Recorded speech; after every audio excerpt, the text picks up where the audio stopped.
TikTok. You are about to enter the Red and Rev Sports Show experience. Get ready for some real sports talk from some real sports fans who were real sports athletes who have sports knowledge.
Woo! It is cold here in Atlanta. Cold. What's up, everybody? Welcome back, man. Episode 409. Your boy's back. But first of all, let me say, last week, you guys, I wasn't my best. I won 100%. Had my emotions dealing with my cousin on my mind, and like Coach was telling me, I probably shouldn't have came on, but I just want to issue my apology to all the fans, Coach, Ho, Rev, Asa for last week. That wasn't the usual Red, but I'm back. I'm ready. I'm solid, ready for another sports edition of Red and Rev, episode 409. It's time to get it started, baby. Yes, I need this introduction. The introduction, that's how I know I'm ready. I'm ready today, baby. Let's see, man. We got championship game review. Talk about Super Bowl on the horizon. We're gonna talk about the future of the team that was eliminated. We got more NBA superstars looking for new teams. Falcons putting their staff together. Steelers putting their staff together. Buffalo making moves. We just got a lot of NFL talk mostly. NBA talk. We might sprinkle some baseball talk in there if anybody got a baseball topic. All I know is Red is back. We ready. You got your boy Rev. You got your boy Coach. HO make an appearance. Episode 409. It's about time. Let's go, baby. Good morning, everybody. Good morning, everybody. Welcome to the Red and Rev Sports Show. We are here. Me and Red are live from the ATL, the cold ATL, shorty. And Rev is live from his palatial SUV in the great city of Coatesville, Pennsylvania, relaxing and taking it easy. Red, what's your temperature looking like out there? We are currently at 10 degrees. Wow. 10 whole degrees. Real well. What happened to that vacation getaway you had in sunny Florida last week? It is long gone. Lord, I know. Lord wishes I was. Lord, I know. I wish I was in Florida or Los Angeles, where I've just been recently over the past 2 weeks, because this is not my kind of hype. All right, and also joining us, ladies and gentlemen, live from the Sports Roundtable every Wednesday from 7 to 9 p.m. H.O. in the building. What's going on, H.O.? Good morning. It's a little chilly here in the ATL, shouted, but look, we got to do what we got to do. So, H.O., I'm about to rhyme for you, H.O. H.O., do you see snow? No. No snow over here with H.O. Yeah. All right. We see posting their rapping moves this morning. Real, we got a rap or two we can throw in here. That'd be a negative. Coach, right. Don't get too ahead of yourself, man. You didn't give us nothing with 409. What you got for us? Oh, I'm coming with you, hey, baby. I'm always repaired, like Mr. Brown will say on his show. I'm already prepared. 409. I got somebody who y'all in America might not like anymore, but at one point he was a very revered coach in college football. He was winning games and doing his thing, but then he got a hold of a bit of an incident and it tarnished his memory.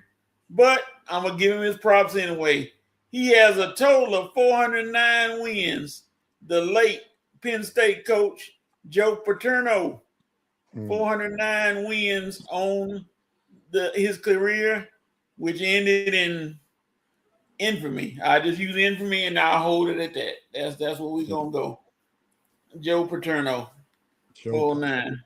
And we not any ways to keep going on that. Ladies and gentlemen that are here, if you don't mind, please like and share the broadcast. We're looking to add people every day to listen to this great broadcast and these great people on the show. We want you to come on in, bring somebody new, and they'll get hooked as well with the Red and Rail Sports Show. We want to welcome to, or like my old principal say, welcome to the Rev Night Nation. They are live. Look like we got a lot of Rev Night Nation popping up. We'll get to their dope note and cope in a few minutes. But we're gonna get to our dope note and cope, what we like, what we disliked, and what we're dealing with. Rev, since you in the top left-hand corner, gonna start with you. What you doping on? I'm a dope on Edgar Demine, rookie for the Brooklyn Nets, who just broke a rookie three-point record, scoring 34 three-pointers, or hitting a three-pointer in 34 straight games. We don't talk much about the Brooklyn Nets. There's not a lot to talk about, but let me show them some love, since I used to spend a lot of time in Brooklyn with my dad. pastored in Brooklyn, New York. So Edgar Deming, 34 straight games with the three-pointer, breaking a rookie record. All right. H.O., what you got? Well, good morning, everybody. And first of all, let me share my prayers with Red and let him know that your prayers are being poured upon you, sir, and continue to make your cousin proud. My dope moment this week, Coach. I'm not sure if you're gonna like it, but it goes out to Con Knipper and Cooper Flash for putting on a fantastic, an absolute fantastic display of basketball. And we now know that somebody from Duke is going to win the Rookie of the Year. Hold on now. Hold on now. Hold on now. There's a young man in Philadelphia might have something to say about that. Well, okay. So, all right. We know somebody from Duke will be in the talk. Okay, that's better. That's better. All right. Yeah. Yeah. Red, what you got? My bad, Coach. Oh, I thought you were finished. My bad. I thought you were finished. I know you were applaud. No, I'm finished, but I just wanted to make sure we were good. Oh, I had no problem when Duke guys make the news. I mean, they were worthy. That game was a good old shootout between and on top of it all, former roommates out there battling like that. So look at you trying to know your history about the Duke boys. Okay, Coach, I see you over there peeping through the window. Yeah, but you know what they say, H.O., the enemy of my enemy is my friend. So I will acknowledge them so I know more about them in case the attack comes. No problem.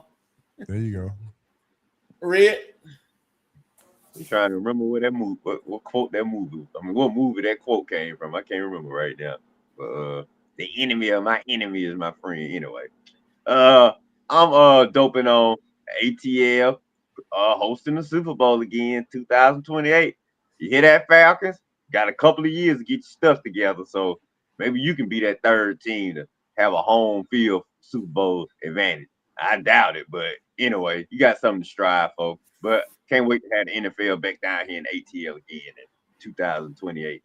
Love my city being part of the rotation, baby. And while you build that big Mercedes Benz down, love coming to it. All right. And my dope moment goes to the Joker, Nikola Jokic, who came back last night, put up 31 against the suddenly, I don't know where they come from, hot Los Angeles Clippers, who done won 8 out of the last 10 and cooled them off last night. Jokic was hitting from all over. And like I said, he can't jump over a flat quarter, but he makes everybody look bad with his moves out there. So, hey, the Joker is still in the running for the MVP. So I'm going to give it to Nikola Jokic. All right. We're going to go in reverse order. Red, what's your note moment? Well, unfortunately, fellas, I got a note on my girl, Sha'Carri Richardson again. Man, once again, another arrest, senseless, unnecessary, speeding on down the Florida highways, going 100 miles per hour. They don't label her a super speedster now. First it was the airport incident with her boyfriend. Now she don't got him arrested too. I don't know what's going on with her, him. Lord have mercy, Sha'Carri. Can you stay out the news for negative things? Just want you to just win Olympic gold medals, girl. Not having all these arrests and speed blotters and stuff. Come on, Sha'Carri. I'm trying to take up for you, but you're making it hard.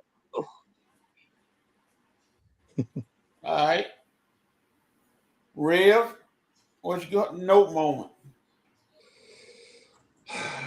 I know Red probably enjoyed what happened last night, but I got a note on the Washington Wizards. How do you let someone have a triple-double by halftime? Like Luka Doncic had 26 points, 11 assists, and 10 rebounds at halftime. I understand that the Wizards are tanking. That's why Trae Young has not dressed out yet, because they want to maintain their number 1 draft pick because it's lottery protected. But come on now, don't allow your team to just get embarrassed like this. Luka's great, but Luka ain't 26 points, 11 assists, 10 rebounds by halftime great. Come on, man. That's just a team that just laid down. And I actually was thinking about going to that game yesterday. And if I had gone, I would have been asking for a refund, because that's absolutely insane, where you just lay down and almost allow Luka, or no, they allow Luka to have video game numbers by halftime. That's like 7-minute per quarter numbers right there on a video game. That's sickening, man. So that's my note moment going to the Washington Wizards. Well, the Gizzards are not looking too good. Tanking for the draft. I don't know. Ho, who you got? What you got? I'm noping on all of these media outlet people who has never even been to Atlanta, or maybe they have but never covered the Falcons. But all of a sudden now they have an opinion about if it's a good or bad hire that the Falcons made. If you have never been to a Falcons game, or have never been to the Mercedes-Benz Stadium, or have never even understood what goes on in all the things that the Falcons has had to deal with over the years, then please keep your mouth shut and cover the team that you support, because you have no leverage down here in the ATL, where we talk about the snow, but it never happens. And that's my note moment. All right, yeah. My note moment goes to all these coaches. Sean Payton, and you all who keep trying to use analytics to win football games. Yeah. Sean Payton, you had a 7-0 lead driving down in your home field. And obviously, Jim Cantore or whoever it is that did the weather, you didn't pay attention to him. Because if you had, you would have known that your weather was going to get decidedly worse and it was going to be hard to score points. But guess what you did? Oh, I'm Sean Payton. Y'all can't. My analytics say go for the touchdown. Number one, you didn't get the touchdown. Number two, you lost by 3. Well, you could have kicked the field goal, been up 10-0. Nice solid lead, two score lead on New England. Then the monsoon came and you couldn't see, you couldn't catch, you couldn't throw. You couldn't even buy a goal. You couldn't collect $200, whatever you want to need to do. And you lost the game 10-3. You all are going to stop using the analytics to win ball games. It ain't happen anytime. Start using your common sense that you have as a coach. Or at least I think you got common sense. I may be wrong. My bad. That's a good take. H.O., what's your cope moment? What you coping with? Well, unfortunately, I'm coping with the fact that the Atlanta Falcons don't have a quarterback. Our power running back is a free agent. Our tight end is a free agent. And I don't trust the play caller over Tommy Rees. I'm just coping with the fact that I don't know what's going on and what we gonna do or how it's gonna turn out. Yeah, they got all the pieces in place, but I'm not sure how that's going to work out on the field. Maybe in the front office it works out as everybody is happy and the connection is good, but on the field is where it counts. And I'm not sure what to actually look forward to because I don't know.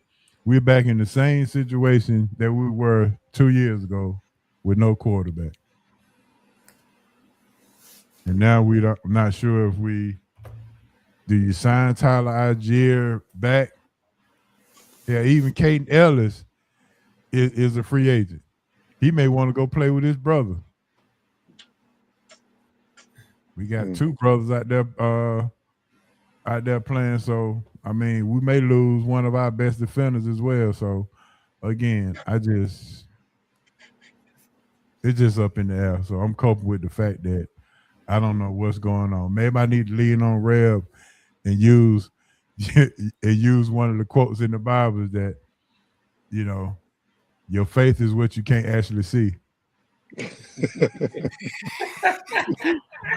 right now I can't see it. So I'm gonna have to use my faith. Yeah. That's what I'm coming with. Or you could be like Red and just lose all your faith in the Falcons. You see how I am over here. You see I ain't feeling down. I am feeling great. I'm feeling so great about these Falcons. Soon as that anvil drop, boy, I am gonna light they butts up. But hey, listening to all the fans, they satisfied. Hey, it's all satisfied. I'm gonna be sitting right here. I'm gonna be sitting back real, just waiting. Have all my I told you so. I got speeches, I got papers I don't wrote that I'm gonna be when this thing blow up, baby. So yeah, I hope everybody ain't taking my just laid back positive approach lightly, because I'm telling you, I'm just waiting. Hopefully it works out and I won't have to read my speech. I'm waiting. So let me ask Ho and Red this.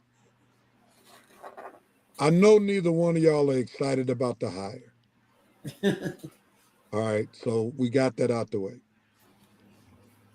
If Stefanski is the only way Stefanski will be acceptable to either of you is if he wins a championship.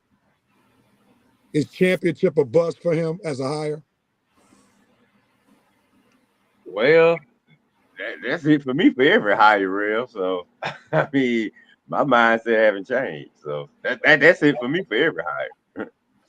Well, but you normally haven't been as demonstrative when the Falcons hire somebody as you are now.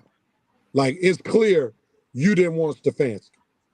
So this is what I'm saying. Like, the only way Stefanski could get in your good graces is if he wins a Super Bowl. You gotta win. You got the winning part, right? You gotta win. Dude, we got to be contending for championships. I mean, you got to make me forget that I didn't want you from the beginning. So if we competing, NFC championship games, Super Bowl appearances, just have us competing. I mean, it's hard for me to just say Super Bowl or bust. I'm saying that's the only reason I accept him. I mean, if he take us out of this rut we in, I mean, I'm gonna be disappointed if you don't win the championship regardless. But dude, just get us back to respectability. If you can do that, which I doubt he can. But if you can do that, I mean, okay, put it like this, real. Get us back at least to the respectability that Mike Smith had during his first 5 years. Okay. If you can do that, maybe I'll step back a little bit, but I don't see any of that happening. Of course, if you go to the NFC Championship game, Super Bowl, a lot of naysayers are gonna be like, okay, maybe I was wrong about the guy. If you win it, there's no doubt they'll say that. But dude, you got the. I'm not sitting up here predicting that. You just got to give us back the respect. You just got to have us respected, contending for championships. If you're not doing that, I don't care about winning the NFC South and going to the playoffs and then losing in the first round. That ain't gonna do nothing for me. First round exits don't impress me at all. So if you're going to the playoffs and getting put out the first round, don't talk to me about that. Fans, don't talk to me about that. That is nothing to me. Okay, to me, this is how I feel about every NFL team. You got to at least make the divisional round and really make some noise in the divisional round to feel like this season was worth it. No playoffs, making the playoffs, first round exit, all that is a bad season to me. All of it. Just put it all together. You didn't make the playoffs, bad season. You made the playoffs and got put out the first round, bad season, okay? None of that is accepted. Okay, all of y'all teams in the same boat to me. Now, if you at least make the division around, you can at least say, okay, we're building something. You make the championship game. Now you know you got a contender on your hand. Super Bowl, you don't need to explain that, but that's just how I feel. You got to at least make the division around of the playoffs to feel like your team is a contender and we going in the right direction. And if Stefanski ain't doing none of that, I'm sorry. What you say, Real? No, I was about to say, do you share Red's same sentiment? I'm a little more specific on mine.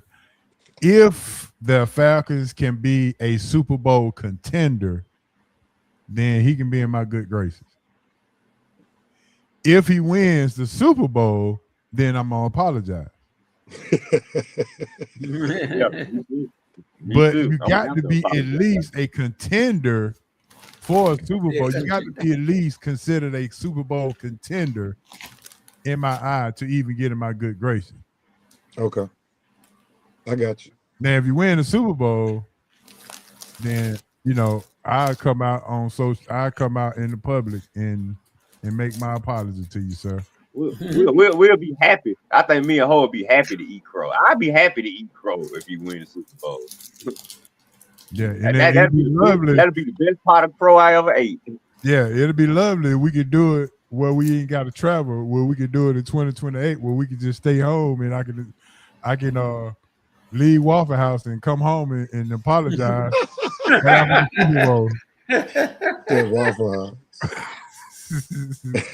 I thought you gonna say at least Big Easy Grill, man. Yeah. Big Easy closed at 9. Super Bowl still going on. All right, Coach. I'm sorry. Go ahead, man. Go with the cope. I'm sorry. All right, my cope moment is gonna be all these Duke players making highlights. I got some concerns. No, I'm just playing. No, I'm not gonna do that. No, that ain't the cope. The cope moment for me is who did I had some Jason Tatum. Now he's a Duke player too. I can't cope in him either.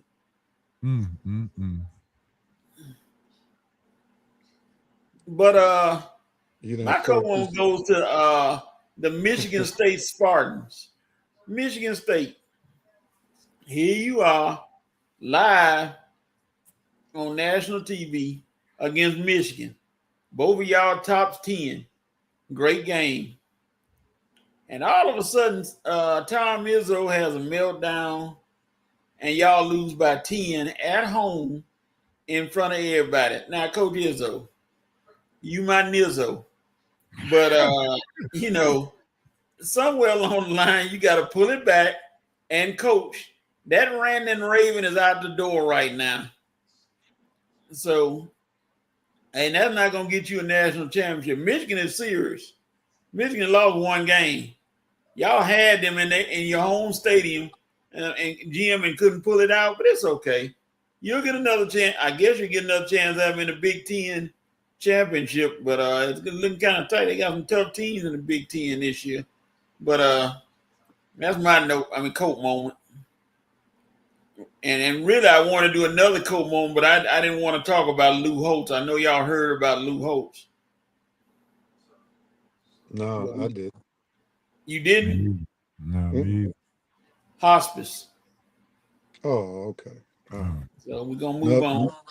No, sir. I didn't cope yet, Coach. Yeah. I'm coming to you and Red. Go ahead.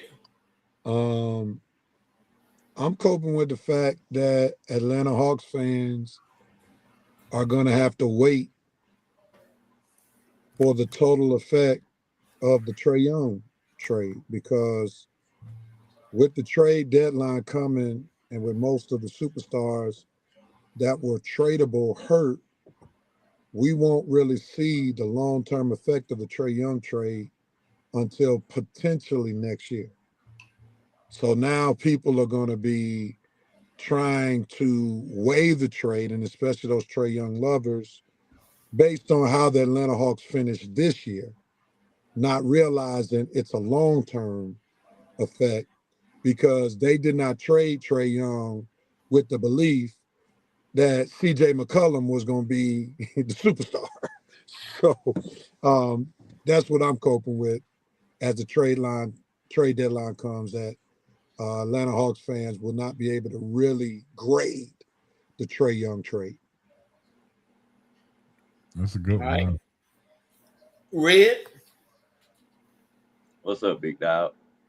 What you coping with? Well, what am I coping with? Well, fellas, NFL fans, we had a great 3 years. Taylor Swift, great star streams.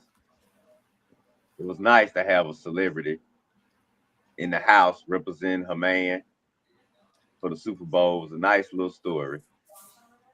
And now we got to cope with, we trading Taylor Swift in for old Cardi B. Lord have mercy. If it ain't Taylor Swift in the Super Bowl, it's Cardi B. The love story of Cardi B and Stephon Diggs is what we're going to be hearing about all next week, fellas. Oh, my God. Somebody give me a trash can and make me puke.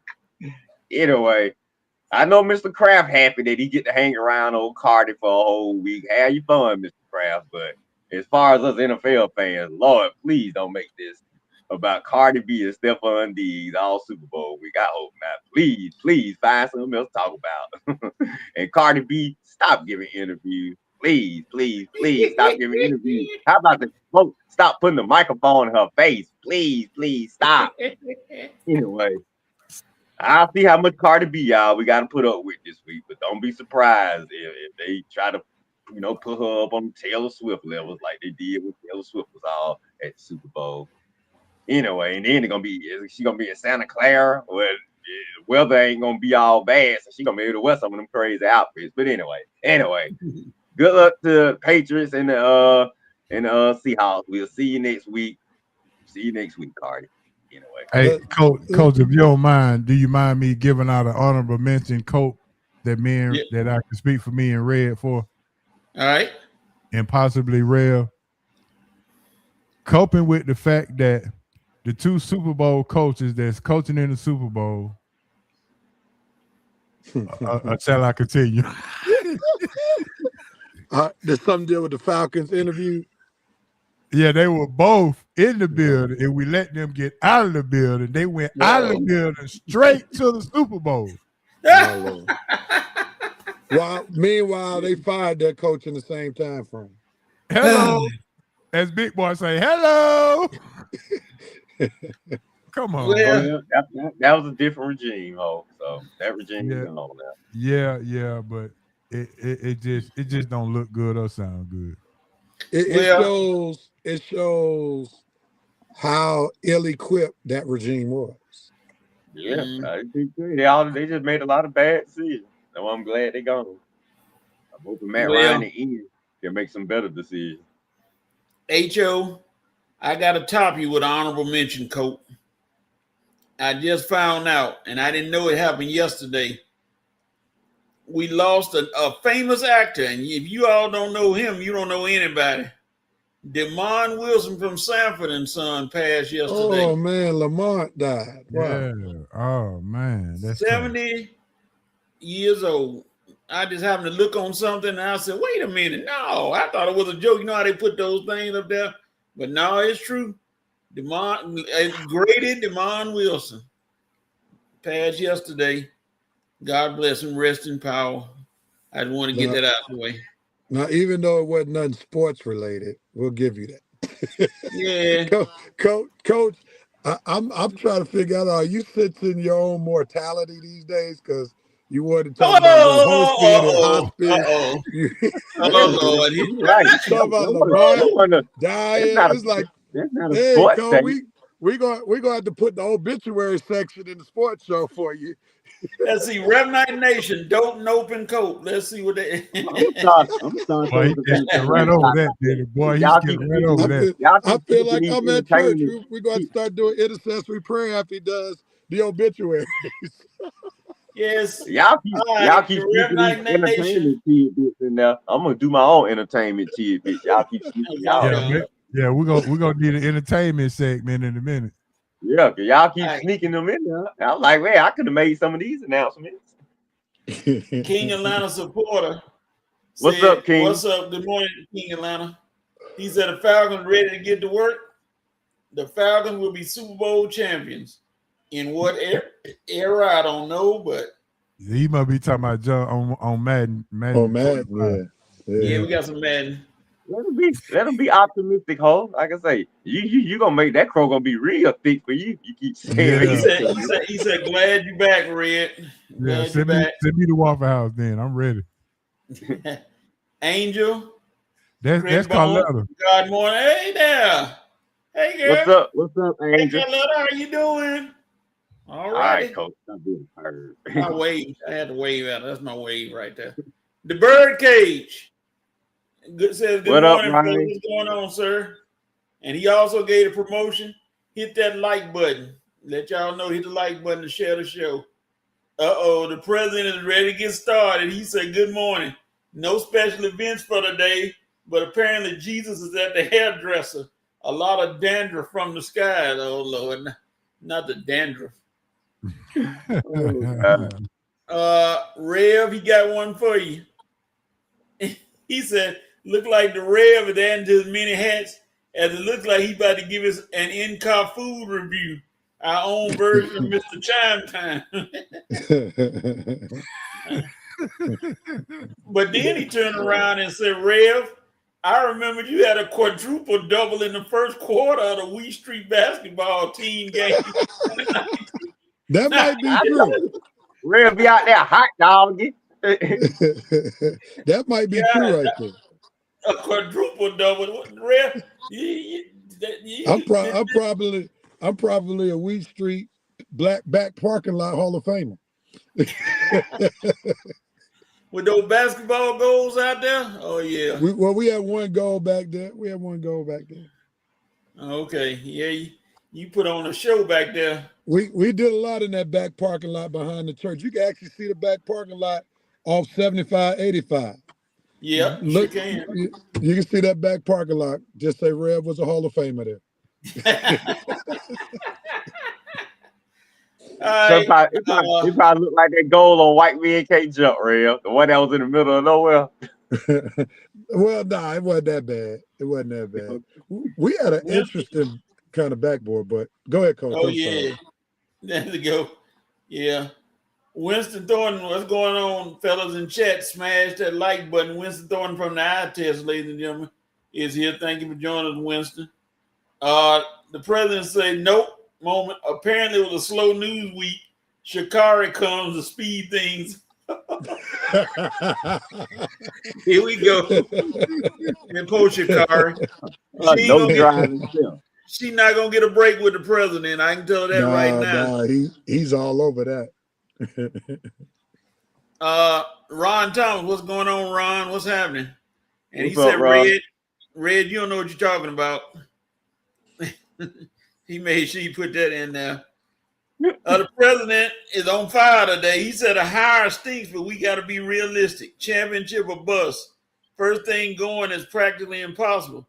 Just establish a winning coach. However, given his previous reputation, if he screws it up in the first year, better get that man a ticket on Amtrak. Oh, they're gonna put him on the train. Well, you know he's not gonna get 1 year and out though. No, because that's Matt Ryan's first hire. Oh yeah. So he's gonna get at least 3 or 4 years. Oh yeah, at least 3. Mm-hmm. The president said, "Coach, dear football falls. Your season is almost over. NASCAR is coming. Oh yeah, the Fred's got to get his NASCAR in, and y'all can get ready. He'll be the NASCAR reporter." James Holloway said, "Good morning, Red Rose and panel. Good morning." What up, James? The president, like I said, he on a roll today. He said, "Red, it's gonna be a great story. Kraft and Orange Foulius are friends. Nicki Minaj and Foulius Caesar are best buddy.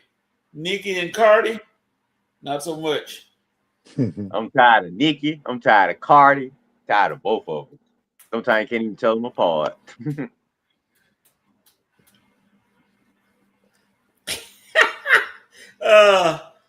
Thomas said, the president said one thing about obituaries in the newspaper, they die in alphabetical order. He on the road today.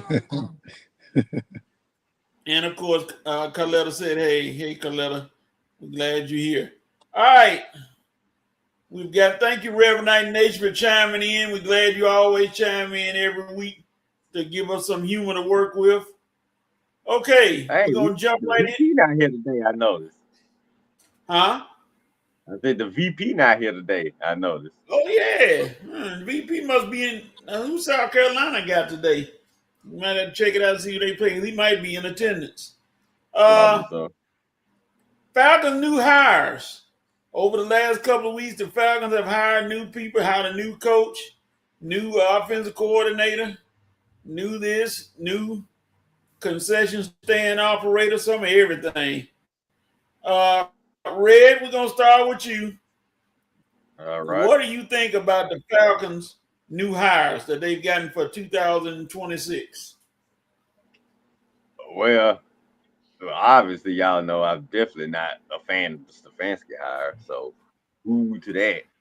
Like I say, and everything that go wrong with it, I'm gonna be criticizing it, talking about it. So all the little fans that gonna be, I can already see the fan them. Man, why you get a guy a chance? You gonna criticize everything? Yeah, I'm gonna criticize everything you do because I ain't want it sorry but here to begin with. So you want me to not criticize? You better hope he make the right decisions. Better hope he don't make too many mistakes because I am gonna be on his you know what. That being said, though, Matt Ryan is director of football operations. That was an interesting move, so I'm kind of interested to see how that plays out. I know he's Arthur's guy now, and like I was telling somebody, Matt Ryan is the number one guy in the building now. Besides Arthur Blank, this is Matt Ryan show. Don't talk to me about no Greg Beatles. Don't talk to me about nobody else who got these little meaningless titles, okay? This is Matt Ryan's show. He is the man. Until Arthur Blank strip that power away, Matt Ryan is the new Rich McKay. So there you go. You wanted Rich McKay out, he's out. You got Matt Ryan back now. The hiring of Ian Cunningham, I really, really, really like that hire. I'm really surprised that a guy like him was available, but a guy that was trained by Ozzie Newsome in Baltimore and trained by Howard Rosen in Philadelphia, and he was in Chicago recently, starting to put his print on that team because you saw they had a successful season. So yeah, I think the Falcons definitely got them a good GM. Finally, somebody I actually can rock with instead of going to the Saints and bringing some nerdy little finance guy in here. You know, this might be a good move. Last time you had success, you went to the Patriots and you got Dimitrov. They would have some success. I can understand you going to the Patriots and getting him. Now you did the right thing again. You went to Baltimore. You got somebody that's from Baltimore and Philly, and that was in Chicago doing some things. I like that, Matt. Now I know Matt had some ties to the guy because I think his former roommate was his current boss right now. So Matt did have some ties. So I'm not gonna act like if it wasn't no ties to it, Matt would have just picked this guy out the thin air. I don't know. I'm not gonna give him that credit, but he did. This guy does have some credibility. Matt did pick him. Of course, he has some ties to him, but the GM hire, I'm with Coach. The head coach hire, I'm not with at all. What I was gonna say, and those the OC. Well, like I say, that's turnover timing from Notre Dame. So we'll see how that works out. I'm kind of interested in seeing if Tommy is gonna put some new wrinkles or is gonna create his own new offense, or is he gonna run Stefanski's boring old offense? We'll see. So I got some question marks behind turnover Tommy because I'm not quite sure what type of offense we're gonna run with him. Of course, the defense coordinator I'm down with. So special teams guy, I don't really know much about. Offensive line coach Bill Callahan. Personally, you could have kept the offensive line coach you had, but obviously they moved into a new run system. So I guess Bill Callahan was the guy for it. So we'll see how that worked out. But overall, I'm happy with the GM hire, and I'm not too sold on none of the coaches right now. But we'll see how it play out. Rev? Oh, Rev had to check out for a minute. Come back to me, Coach. Okay, Ho, what we got? Um, I'm sort of in the car with Red on this one, but I would say specifically Bill Callahan, bringing Ulbrich back, and the GM Ian Cunningham, which I thought he was going to be the GM anyway. I just don't know what his job is going to be because Matt Ryan has shown that he's pulling the strings right now. He looked like Matt Ryan played GM until they hired one. So I'm not sure what Ian Cunningham's job is. I know he got 2 Super Bowl rings, so maybe. Well, I think Mac gonna let him do his job now because Mac don't know more about GM than Ian Cunningham do. So Mac ain't gonna have no choice but to let him do his job. Well, I hope so, but I think the Callahan hire and keeping Ulbrich and bringing in Callahan, Ulbrich, and Cunningham. I think those are the 3 that I like. The other ones are kind of suspect. I think we lead the league in sacks and lead the league in rushing with Callahan and Ulbrich. But if we're not winning, then it's still like whatever. So no sense of leading the league in rushing and leading the league in sacks if we're not actually winning football games.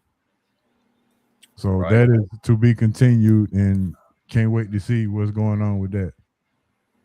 Yep. I'm with you, man. Okay. Yeah, that's gonna be an interesting transition going forward. Red, what you got? Can you hear me? Yeah. Okay. For me, it's hard to say one way or the other about these hires because if we pay attention to the NFL, we know everything at the end of the day centers around the quarterback. So, like, how can I get excited about Tommy Rees being the offensive coordinator or Kevin Stefanski being the offensive mind when we don't even know who the Falcons quarterback is going to be? So how can they develop an effective offensive system if we don't know who the quarterback's going to be? Now, will they do something that they used to do back in the day and center the offense around the running back? When you got a stud like Bijan Robinson, then that may be the move right now.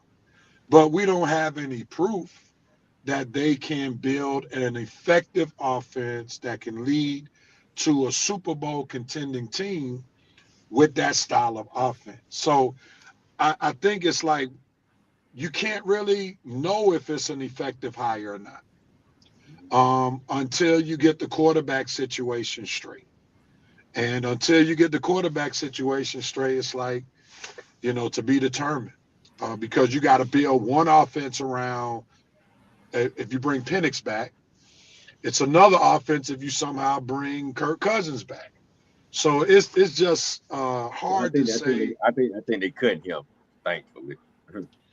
Well, that's the hope, right? But I think some of that's going to be predicated upon what Penix looks like when it's time to cut him. Because we know that this is not a quarterback-friendly draft. Unless you get Mendoza, everything else is a crapshoot, right? So then on the free agent circle, there's really nobody who we're going to be able to get without getting assets. And you don't have a first-round draft pick this year, so you got to be careful who you're trying to trade for because you don't want to keep giving up your draft capital. So, like, the Falcons are just in a very weird situation. And also, they got to deal with the salary cap situation. So it's just a very tricky time for the Atlanta Falcons, and you really just can't say these hires are good one way or another because you don't have any proven commodities. Nope. That's the biggest problem with what is going on. Like even with Tommy Moore, I know more about the Cleveland Browns defense than I do about any offense.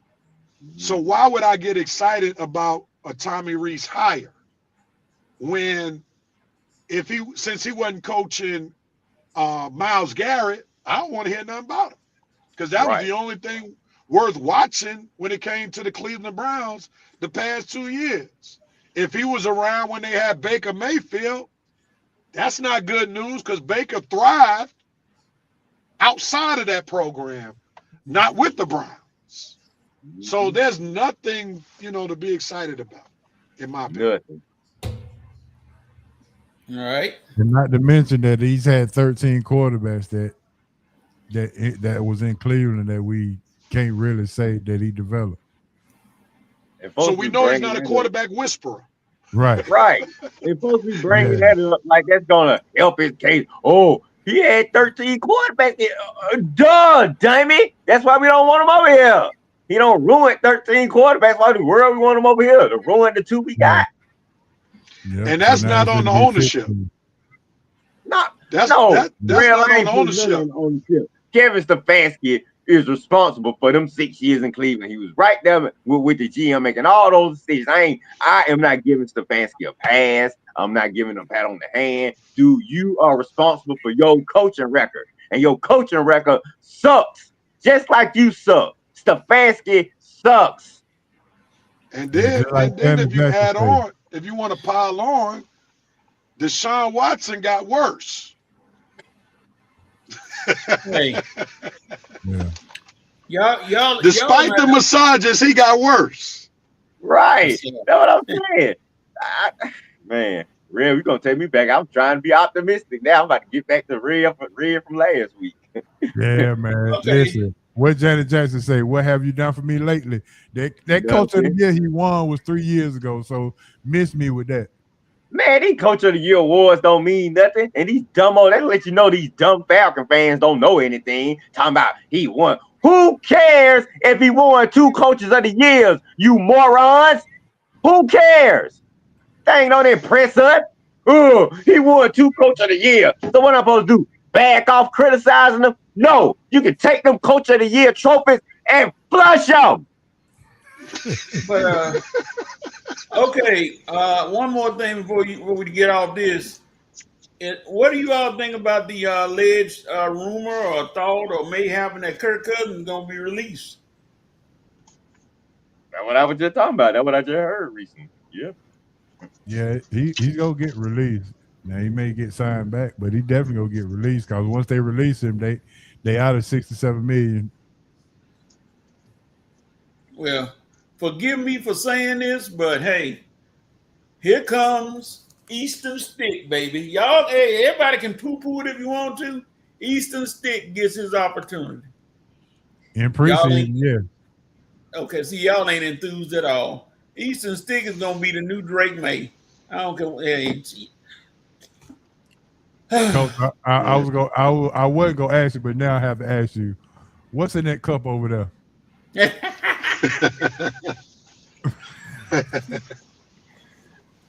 No, we're gonna move on.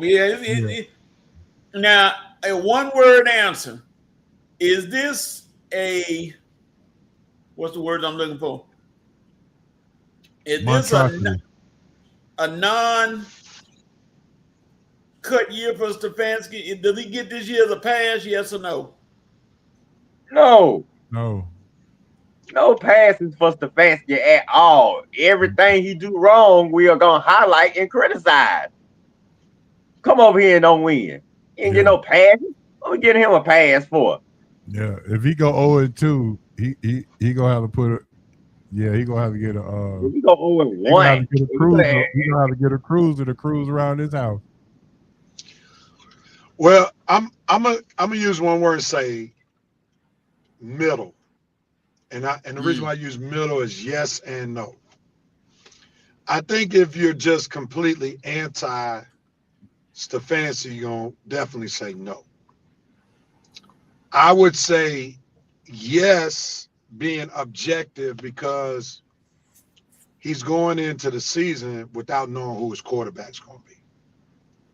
That's the only reason why I say for some folk it would be yes, because we don't know what week Michael Penix is going to come back. We don't know how well he's going to come back. We don't know who's going to start the season as the quarterback. That's what I keep telling folks. I keep acting like So I things are so I good. so I don't know how we can kind of hold Stefanski to a high standard this year if we believe that the quarterback position is the most important position on the team. But see, Real, that's what he's expecting. That's what he wants. He's expecting us to give him a pass because of the quarterback position. So why did you come over here and take the job, Kevin? If you weren't sure who the quarterback was, so you can sit back and have folks like y'all pat him on the hand again. I'm not giving this guy no pass. I don't care what his situation is. You took the job. Now you better fix this mess because you shouldn't have took the job in the first place. You got fired in Cleveland. You should have took a year off because you know you're not a good coach. What you rushing to get back in the coaching game for, Kevin? To prove something to somebody? To prove that you were the reason y'all lost in Cleveland? No, you were the reason they lost in Cleveland. And you gonna be the reason we messed this thing up in Atlanta. Coming over here because we ain't got a because our quarterback situation not up to par. So you think you gonna get a little pass. I am not patting your hand. I'm not hugging you. I'm not giving you a pass. I am gonna light a fire under your. You know the word I want to Red, use. let me ask you this question real quickly before I go and retort what you just said. What would you say Stefanski's major issue was with the Cleveland Browns? The quarterbacks. 13 quarterbacks he ruined. His offense was never explosive. I mean, let's look this past year, what he was doing with Dylan Gabriel and Shador. All of that stuff. Dude, you have done nothing in Cleveland to impress me. Nothing. I forgot he won 2 Coach of the Years. He didn't do anything in Cleveland to impress me. None of the years. Even the playoff years, he didn't do anything that well. He hadn't done anything well. Go ahead. So I was asking the question from Stefanski's mindset. If Stefanski, I want you to answer from Stefanski's mindset, even though you don't like him, you don't know his mindset. If you were to ask Stefanski why didn't things work in Cleveland, how do you think he would respond?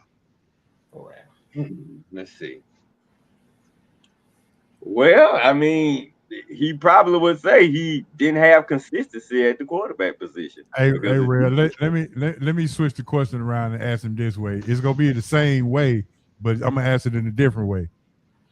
Red, if the organization was trash, then what was Kevin Stefanski accountability in the trash that was that was in Cleveland?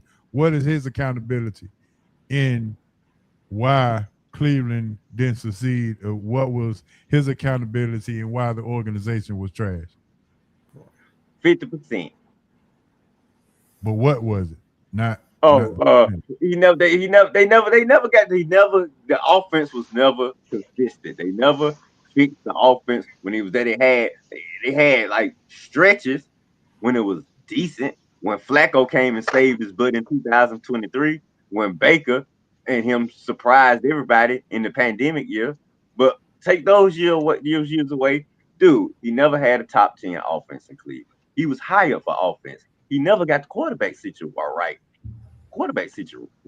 right in Cleveland. He was hired to do that. He was hired based on what he did with Case Keenum in 2019 with the Vikings. That's why they thought he was a quarterback whisperer, because he had a good year with Case Keenum. Came over. Let me interject right quick, Brad. Let me go because I want to stay right there because you've hit hard about the QB situation. So I want to go back to say why he took the job. He didn't look at the quarterback situation. He took the job because of a relationship with Matt Ryan. That's why he took the job. If Kevin Stefanski would have said, if you would ask Kevin Stefanski, why didn't things work out in Cleveland? He would probably say upper management was trash, to Horace's point with the question. So for him, it wasn't, I'm taking this job to be a QB whisperer. I'm taking this job for Michael Penix. He's taking a job believing that he's going to have a better relationship with management and he can trust management better than he could with Cleveland. That's the main reason why he took the job, because both he and Matt Ryan are from the same area, which is the Philadelphia area, even though Matt Ryan is more down in town, which is closer to where I live. But that's his main reason for taking the job. The QB situation in his mind, I'll figure that out later, which you have a strong argument. We can't buy that argument because he never did it in Cleveland. But he would say, it's management that I trust. It's management that I never had a healthy relationship with that will allow me to do better on this job than I did with Cleveland. But we have to stay tuned to see if that's reality or not. I got a rebuke for you on that one. Oh, I got a question for you. Based on 8 years of decision making with the Atlanta Falcons, how far or what's the distance between Cleveland organization and Atlanta's organization, other than friendship? So I would say the biggest difference probably is that Arthur Blank would be willing to spend the money in some cases that Cleveland's management wouldn't be. Right? And then I think Arthur Blank, though he's made some terrible decisions, the culture is better in Atlanta than it is Cleveland. And Arthur Blank has shown in past times that he will give the coach the opportunity to build the culture. The culture in Cleveland is frugal, right? There's nobody besides Myles Garrett that we would really readily think about when it comes to Cleveland in terms of having a healthy relationship with the franchise. By virtue of Matt Ryan coming back to be the president, even though he left by getting traded away, there was, at the end of the day, no love lost between Arthur Blank and Matt Ryan. So that would lead me to believe that most of Matt Ryan's years in Atlanta were solid years where he felt he had a great relationship with the owner and it was a good culture. So that would be the difference, the culture. Okay, I get it. And just to make sure we understand from my point about the past for Kevin Stefanski, it's not more on him. It's more on management that don't get the pass. In my estimation, it's the management that chose this person to resurrect a 8-year drought. And you mentioned the culture that would resurrect this culture and a long strike that we hadn't been to the playoffs. So it's more of the management that don't get the pass rather than Kevin, in my opinion. So then if that's your angle, Hope, then you got to be like some Falcons fans then who are optimistic about Stefanski by saying if you put him in an environment where he has better management, then he can thrive. Well, that's a wait and see because that is a wait and see. Yeah, because that's the argument is that Stefanski's lack of success in Cleveland was purely on management. I would debate that a bit. Right? Yeah, right. Can I say that the owner has had a history of being frugal? Yes. But he's had every opportunity to develop quarterbacks, which he did. Right. So that's on him. So Jimmy Haslam. You know, it's a 50-50 thing. This thing can go either way, in my opinion. Yeah. But if Matt Ryan was transparent enough and understood, then he would know that losing in this culture, it just ain't gonna cut it. You got to come out swinging and swinging hard. Well, he wouldn't tell Kevin that.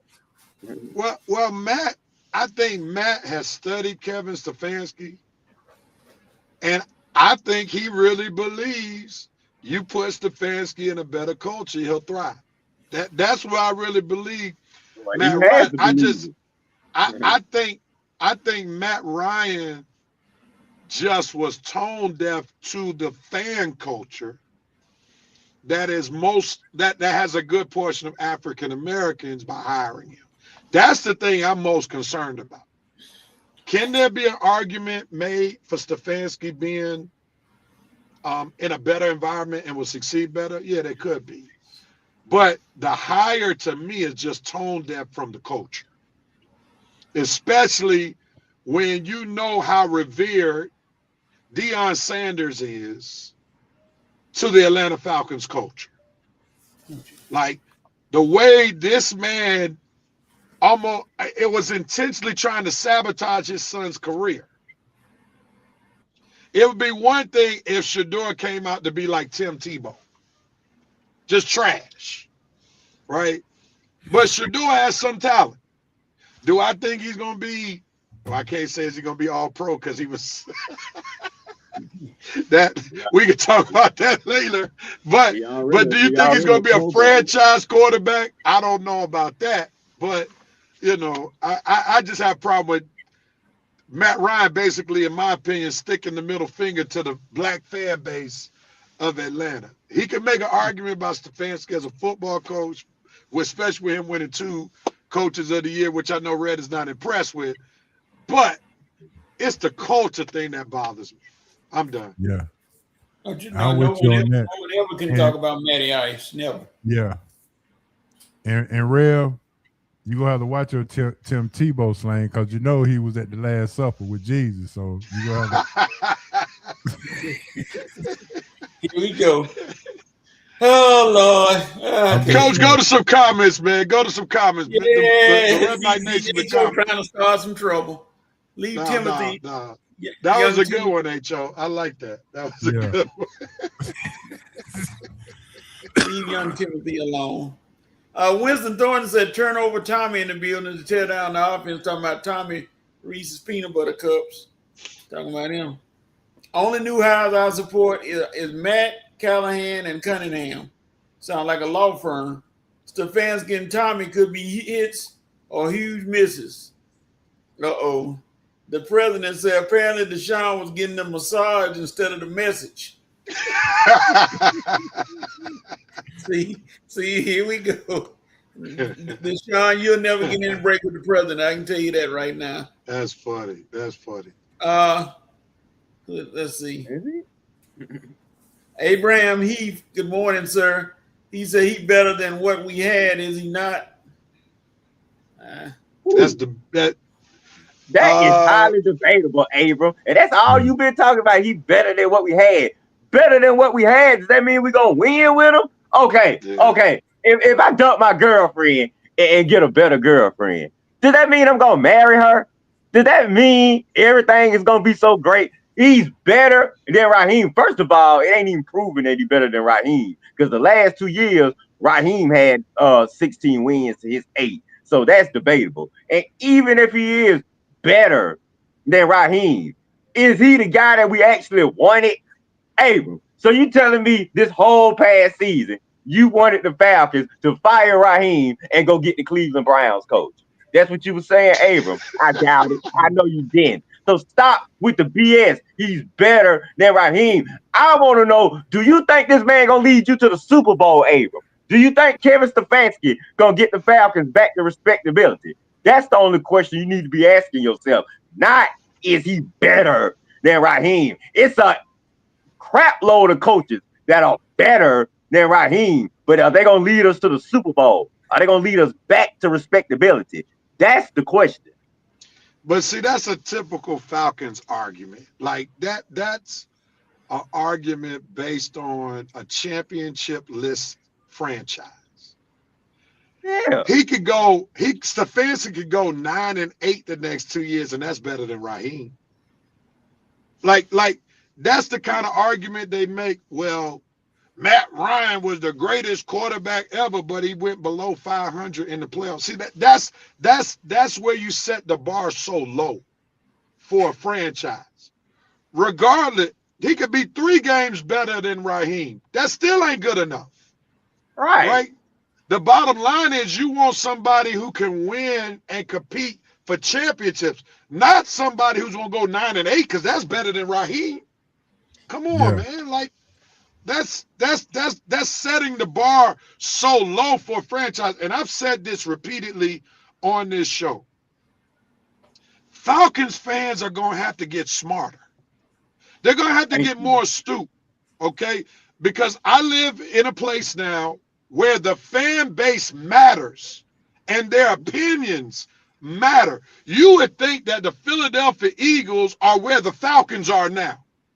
You wouldn't even know that the Eagles won the Super Bowl last year and just got bounced out of the playoffs. You would think that this is what the Eagles fans would be talking about, but they're talking like they're Falcons fans right now, critiquing, breaking everything down because they're not content with what the product is.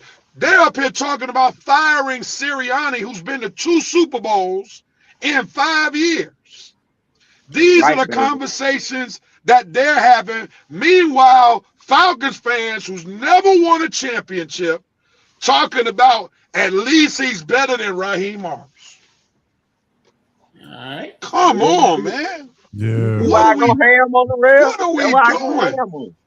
That's why I call them morons and all this stuff. I mean, when you hear these stupid statements, man, it's like, are you trying to make my statement sound crazy? No, dude. Unless you're talking about something that's going to lead the Falcons to the Super Bowl or a championship, none of that crap you speaking means nothing.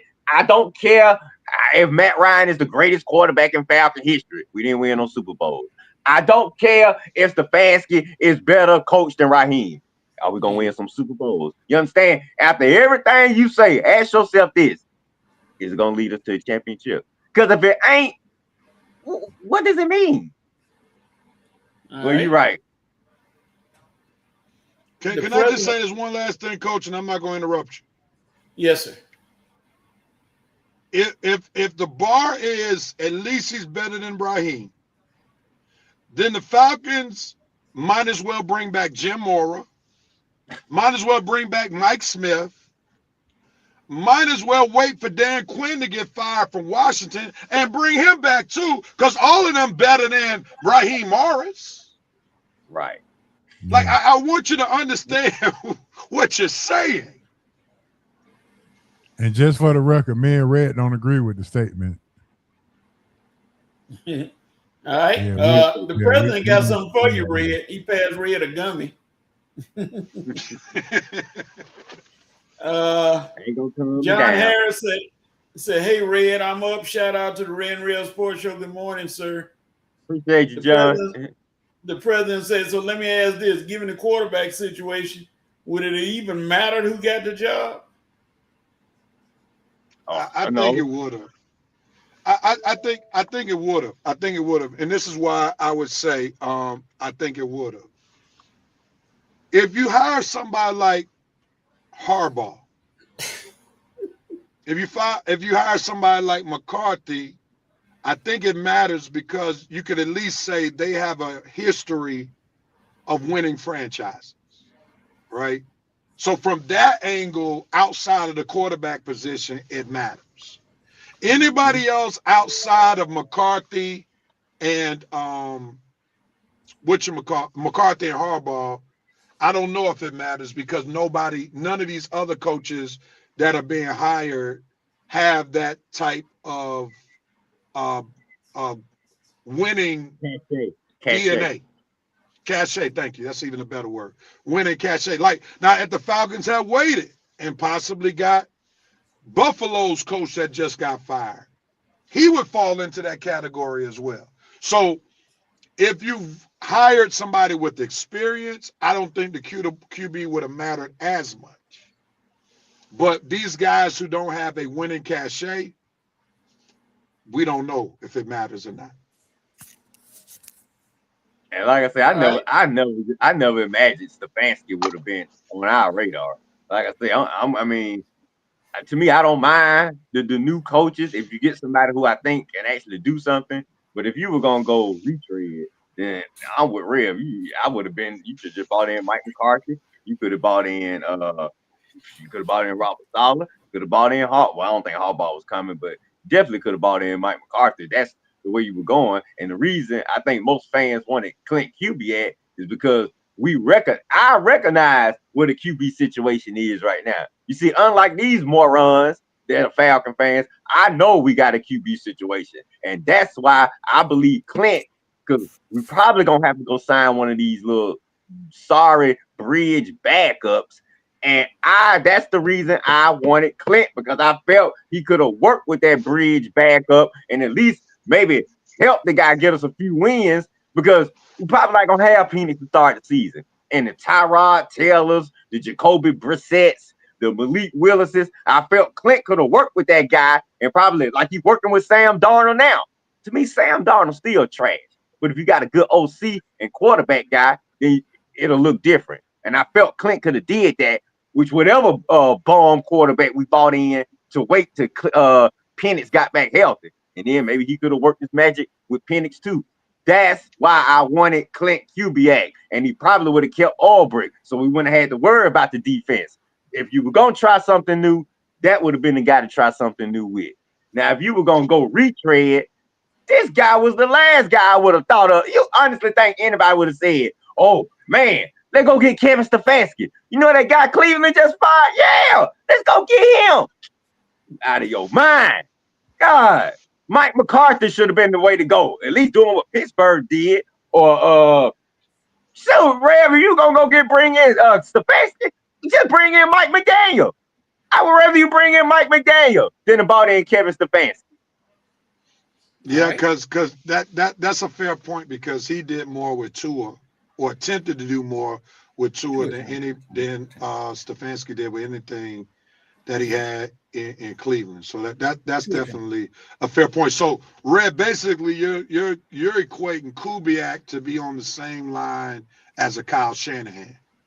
Yes, that's what I believe. Now I could be wrong, but I believe. Why the Raiders and who else out here waiting? They said they gonna let Kubiak pick what job he wants with Arizona. Between those guys, I'm telling you, if I'm wrong, I'll say I'm wrong. But I'm telling you, this guy is gonna be the next great offensive coach, and the Falcons just possibly let him get away.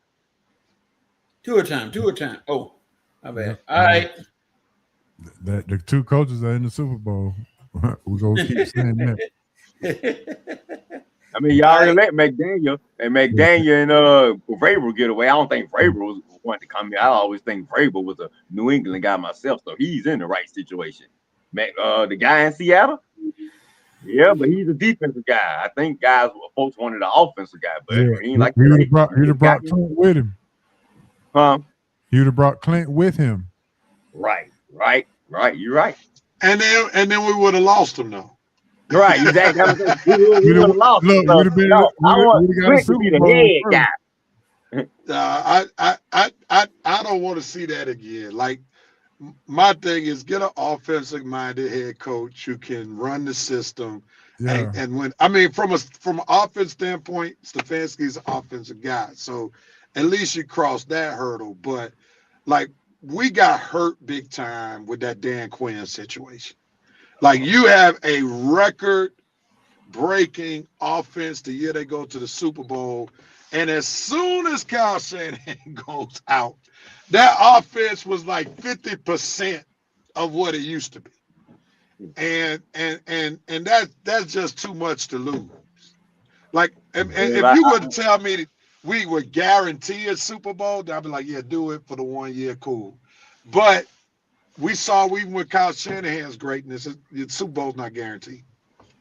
Well, that was Dan. Well, go ahead. I ain't gonna get into all that. No, go ahead, Joe. Go ahead. We all rolled into it. Fault because he told Matt LaFleur, Mike LaFleur, Matt Daniel, he told all of them to go ahead and leave, and they was under contract, and told them to go ahead and release them out of their contract because he was so mad at Shanahan that he didn't want nobody that was associated with Shanahan tree.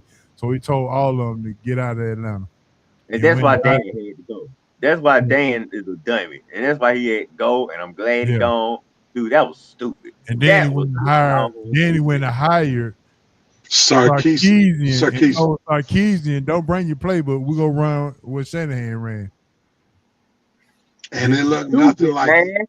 Just stupid. That's what I'm talking about. These are the stupid things that I can't stand. Yeah, so let's make sure we get all the details and all the accuracies about that situation, because that's what happened. All right. And now you see the Falcons are in football purgatory.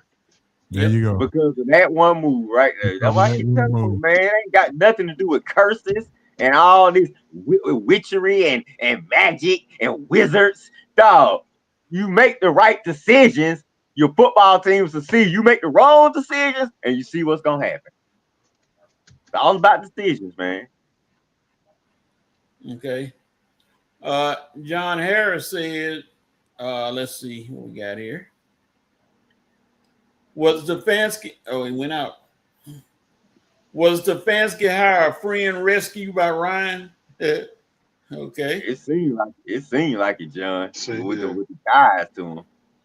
Uncle Steve line. Uncle Steve, recent birthday boy. Had a birthday on the 29th. Morning, fellas. There must be some secret video of a young Kevin Stefanski bullying young Red for his lunch money and May's cafeteria. I'm gonna give him a shot. Of course, you gonna give it a shot, Uncle Steve. But I'm not. Okay, you optimistic. I'm not. Forget Kevin Stefanski. He has done nothing to earn this job, and when he screw it up, I'm gonna be right here to tell y'all. I told you so. I told you he was gonna screw it up. But if he win, I'll give him props. But I don't think if we'll go back, take that down, Coach. Show some love to Uncle Steve. He has one of the best Falcons podcasts out there. So if you haven't signed up for Uncle Steve, sign up to Uncle Steve's Lounge. That's one of the podcasts that I listen to all the way in Pennsylvania to keep up with the Falcons going on. So Uncle Steve is all right with me. And Uncle Steve is a Falcons optimist. He's going to give people a chance. That's the one thing that Uncle Steve will do. He's consistent. Despite what people say, he's going to at least be optimistic from the beginning, and then he'll critique as time goes on. Yes, sir. All right, before we move on, I'm going to start my critiquing now, Uncle Steve. You got breaking news. Join me later. What's that, Ho? Philadelphia, up your way, Reb. NBA has suspended Philadelphia 76ers Paul George 25 games for violating league anti-drug policy. Whoa! Oh my God! Yeah, that's how he been staying healthy. Yep. So now he finna start snitching on folks. You ain't lying. Nino Brown. He hit it to everybody. That would be the Pammy. That would be the Pammy George thing to do, Coach. That's right, Paul. Go ahead and start snitching like a little woman. By Shams on ESPN. Reported by Shams on ESPN. So want to make sure we give him his props and credit for breaking the news. That's the rest of the season. You see it, Red, you see it? Yeah, I see it. I'm looking at it right now on ESPN. Yep. Yeah. Okay. I was just So we even though we talk sports on here, we break news as well. Well, this sports news, so this right up our alley. It ain't like Fred Sanford, and we gonna move on. All right, move on. Yeah, Coach, go ahead. Like LeBlanc. Good breaking news, Cole. Thank you. Good job, H.O. Winston said H.O. not much at all. If you want to be honest, both are notoriously known for losing, but fans get a Falcons a pass because of our love for the team. At least Cleveland has championships in their history. What championship? Oh, in the old. Back in the day. Brian Sipe days. Yeah. Bernie Kosar. I don't count them. I know the NFL was alive. I mean, had championship back then, but I'm a Super Bowl guy. Super Bowl. Well, let's say this: they have no championships in the common era. Let's put it that way. Bowl era, yeah. All right, ladies and gentlemen, Armantis is in the building. What's going on, Armani? He said, "I'm concerned about winning in IDC necessarily. I don't care about the culture. Do what it takes to win." He said, "I love the culture, but we need a winning culture." Okay. Culture does matter. So culture cultivates winning culture. So culture does matter. I'm glad that you put that second post there. All right. Wallace Smith, good morning, Wallace. What's good, fellas? And we just have to wait and see how this plays out. And we have to give Stefanski a chance, just like we did with Raheem and Arthur Smith, because this is the head coach they wanted. Yeah, I'm going to go with they.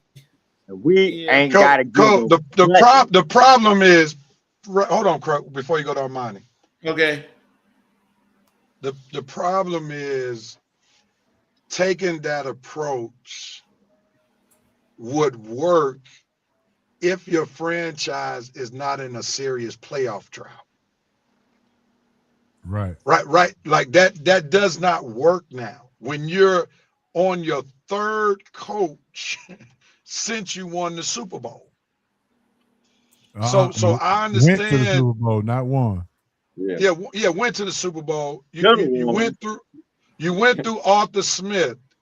You went through Raheem Morris. So the coaching hire is going to get scrutinized, good, bad, or indifferently, because of the drought that the Falcons are in. It's different if you're in Philadelphia, Kansas City, even Buffalo, right? Because even though they haven't won Super Bowls, they've been contenders. In Baltimore, they've been contenders. The hires that the Falcons are making are going to be highly scrutinized because we haven't talked about the playoffs in almost 10 years. And you hear these fans, real? Let's take it slow. Let's give them a chance. What? Are you guys trying to win or not?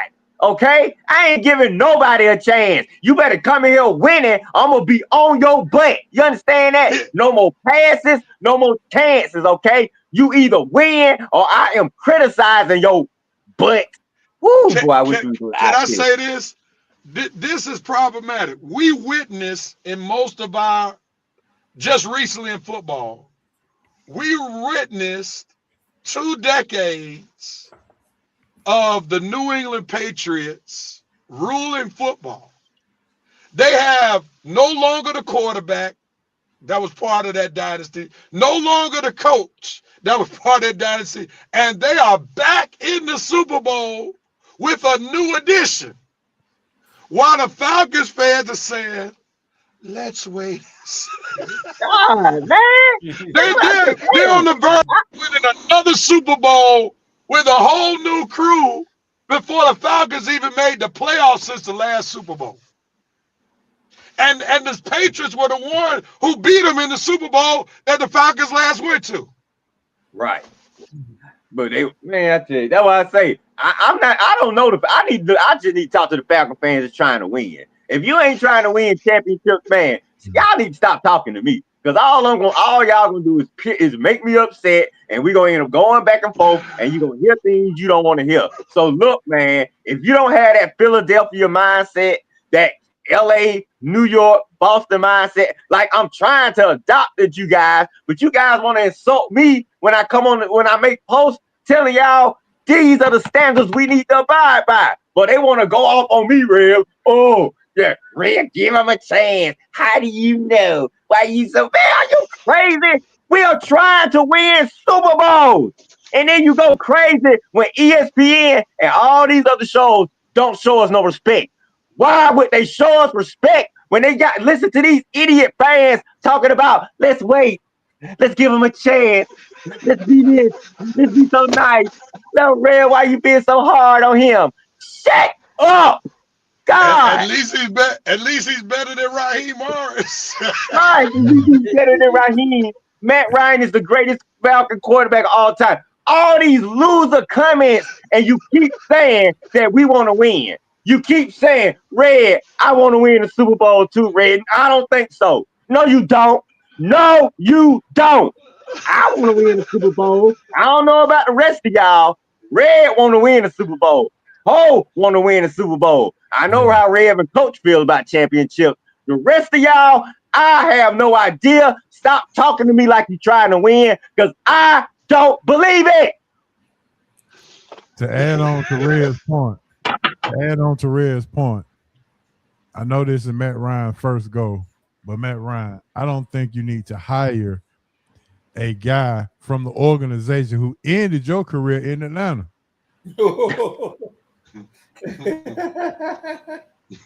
Just think about that for a second. The Cleveland Browns came in and swooped up Deshaun Watson because the Atlanta Falcons were trying to make a power move for Deshaun Watson. And the Cleveland said, we'll just guarantee you all the money. And that ended Matt Ryan's career in Atlanta. Then years later, he goes back to Cleveland and said, well, we'll hire the coach from Cleveland, which arguably is probably the worst franchise in the last 10 years that we've seen. And you got an organization who hadn't been to the playoff in 8 years, but we'll hire the coach from the organization in the last 8 years has been the worst. None of that sounds appealing or appetizing.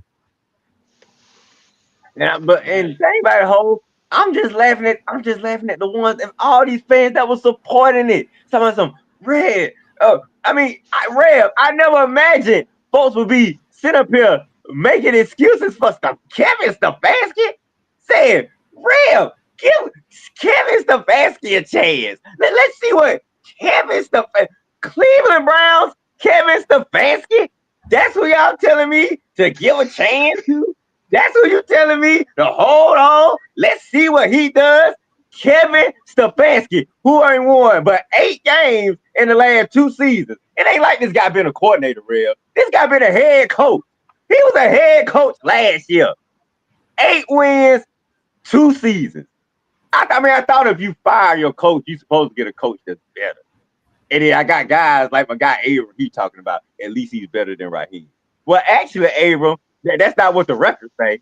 The records say that Raheem is a better coach the last 2 seasons.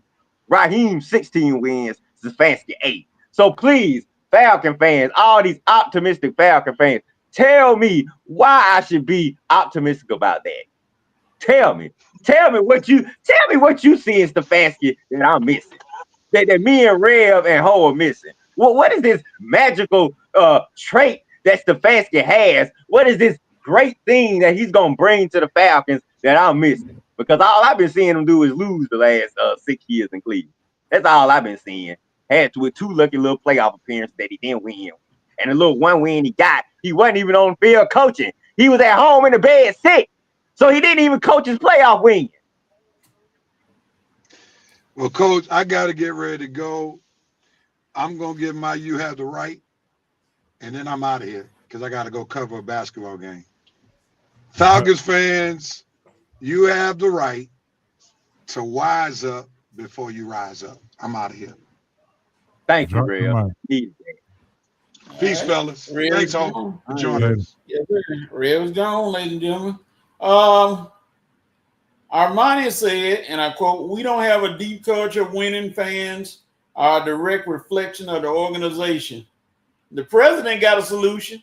He said Jerry Glanville ain't busy."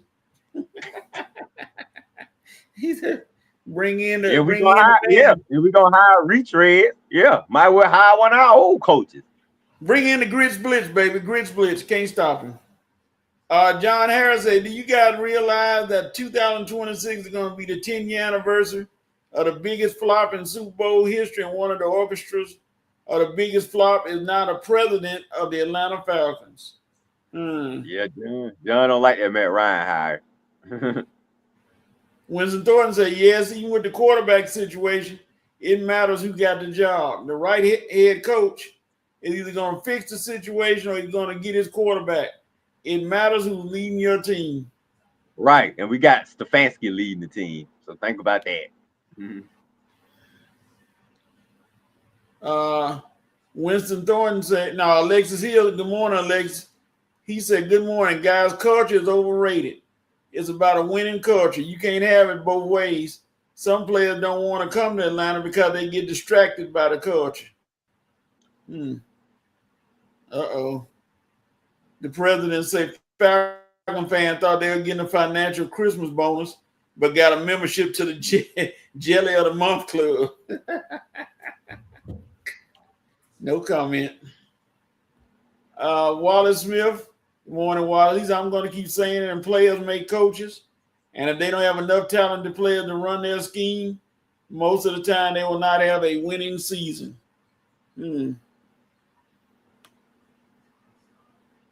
We got players, Wallace. The question is, can the fans coach them up? Well, they're gonna find out in a few months. So okay, old Stefanski, what can he do? All right, wait a minute, the thing got stuck here. Trying to bring it down and break it down. Well, I tell you, I'm glad we got all these extra folks in today. We ain't missed. Well, we miss your VP, but boy, we got a lot of folks picking up your slack today. A lot of eye test members showing up today. Appreciate that. Y'all up early in the morning because there's snow. Alexa said Mike Tomlin and getting another black coach is a pipe dream. You ain't getting Mike Tomlin. It's a bit late for that. And HO, I know somebody has made it to your TV screen. Yes, sir. Yes, sir. You already know. They just had another black culture for the GM. Armonte said, because what choice do we have? He is hired. We have to give him a chance. Uh-oh. Yep. That's been my whole point. Ain't no sense. Yeah. We got to stop saying we got to give him a chance. Well, we know that because he's already hired. Man, y'all be saying comments that we know, dog. He's here. We gonna give him a chance, but we gonna be criticizing his butt the whole time because most of us didn't want his sorry loser butt. So don't think we just gonna sit back and just not say nothing. No, we gonna be saying something every day, every game. We might say something every play because some of us, we already know what a loser he is. It's gonna take y'all a while to figure it out. But me and HO, we right here from the beginning. We know it. And y'all gonna know it too. And the only thing you're gonna shut us up about is if he go out there, start off hot, winning, and keep winning. Because any laws he have, any negative spots he have, we are gonna be on his butt. I promise you. So I don't know why y'all think I'm gonna be positive about this. I'm a little positive in just saying me and Ho, we're gonna accept that he's the coach right now. That's as positive as we gonna get because we waiting to see these games, baby. And all y'all guys supporting this, you better get on your knees and pray that it work out. Because don't try to distance yourself when it don't work out. You supporting this move, you want to give it a chance, give it a chance. All right. Armonte said that's upper management, Rev. The upper management needs to get better. The fans have zero control on front office decisions. We know that. God, y'all keep. Well, the only thing about that is that if they stop going to the game, then the fans do have control.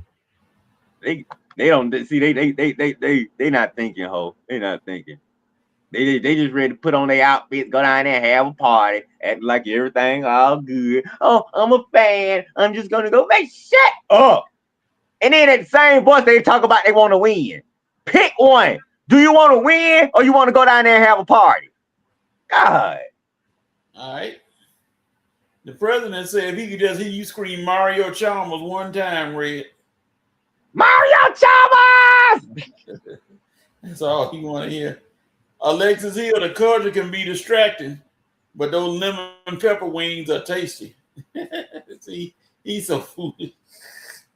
And John Harris said, if they listen to this, if they had hired Belichick last year, I don't think we'd be here in this situation. That's something to think about, John. Definitely something to think about. But didn't Belichick want more control? Yeah, Belichick would have fired. Terry would have been gone. Rich McKay probably would have been gone. Belichick would have been running things. Oh, and also Joe Flacco is named to the Pro Bowl. Pro Bowl. Now, did anybody hear Joe Flacco was coming? Did anybody hear about Joe Flacco coming here? I don't know where I heard that from. Oh, did you hear anything about Flacco? No. They looking at Flacco. They just throwing stuff up against the wall, hoping to stick. Oh man, all right. Lord, I guess we got to get Flacco. God, I want to see. I want to see what the fans say about that one. I can't wait to hear what they say about that one.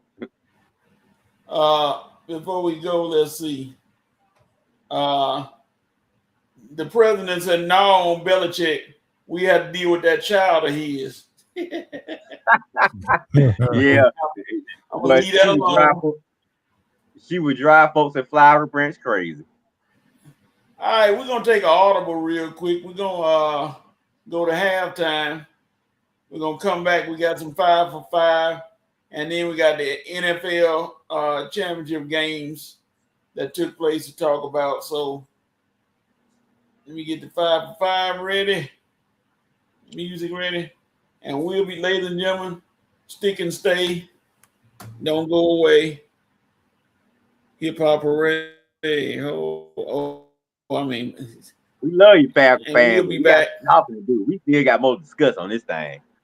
I thought I was done with it. Y'all don't pump me up on society again. Wait, thank you, ho. Cause I was bellowing a little bit too. Yes, sir. All right, y'all. We'll be back in a few minutes.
We are back on Red Real Sports Show.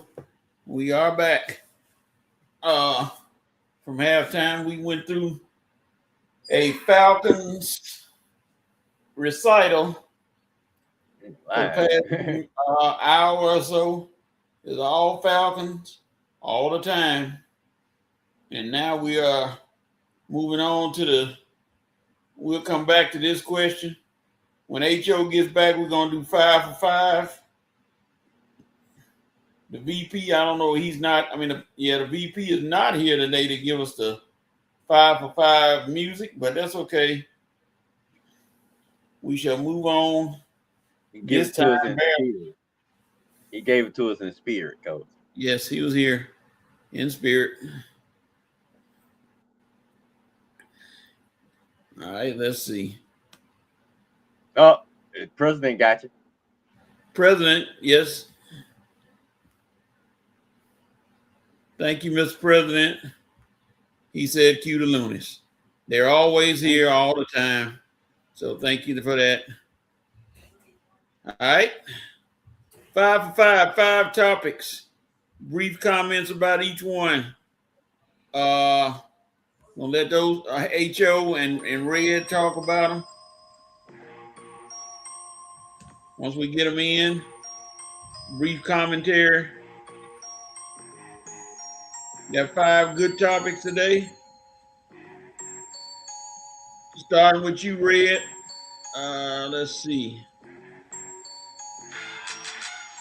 All right. Giannis on the trading block. Where's Giannis going and why? Or is he going? Yeah, he's going, and it's time for him to go. I don't know why Milwaukee prolonged anything.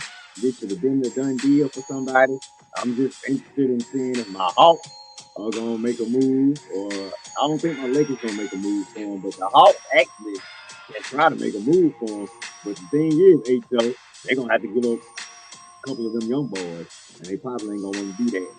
So Hawks probably gonna be interested, but they'll probably pass. And he might end up in either New York, Golden State,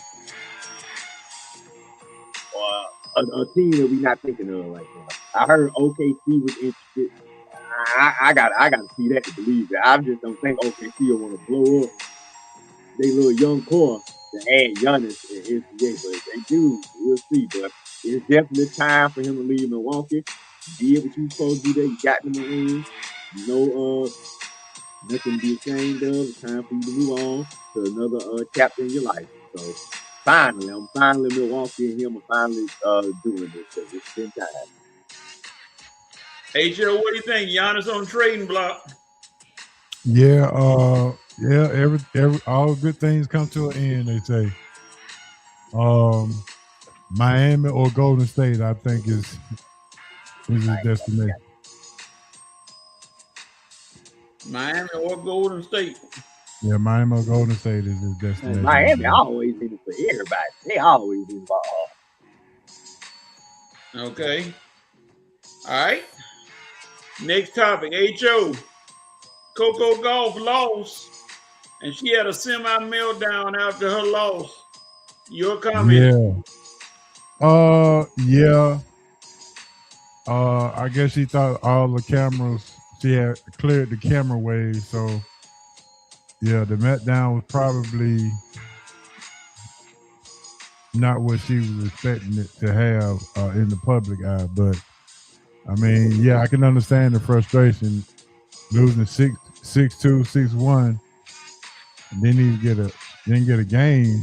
Yeah, so the frustration was definitely that. But yeah, you know, it's tough. I mean, she's young. She learned how to deal with it. I'm pretty sure it won't happen again though. But we still support Coco. Yeah, I may need to call her mama and talk to her just because. Red, your comment? Yeah, I'm with HO on this.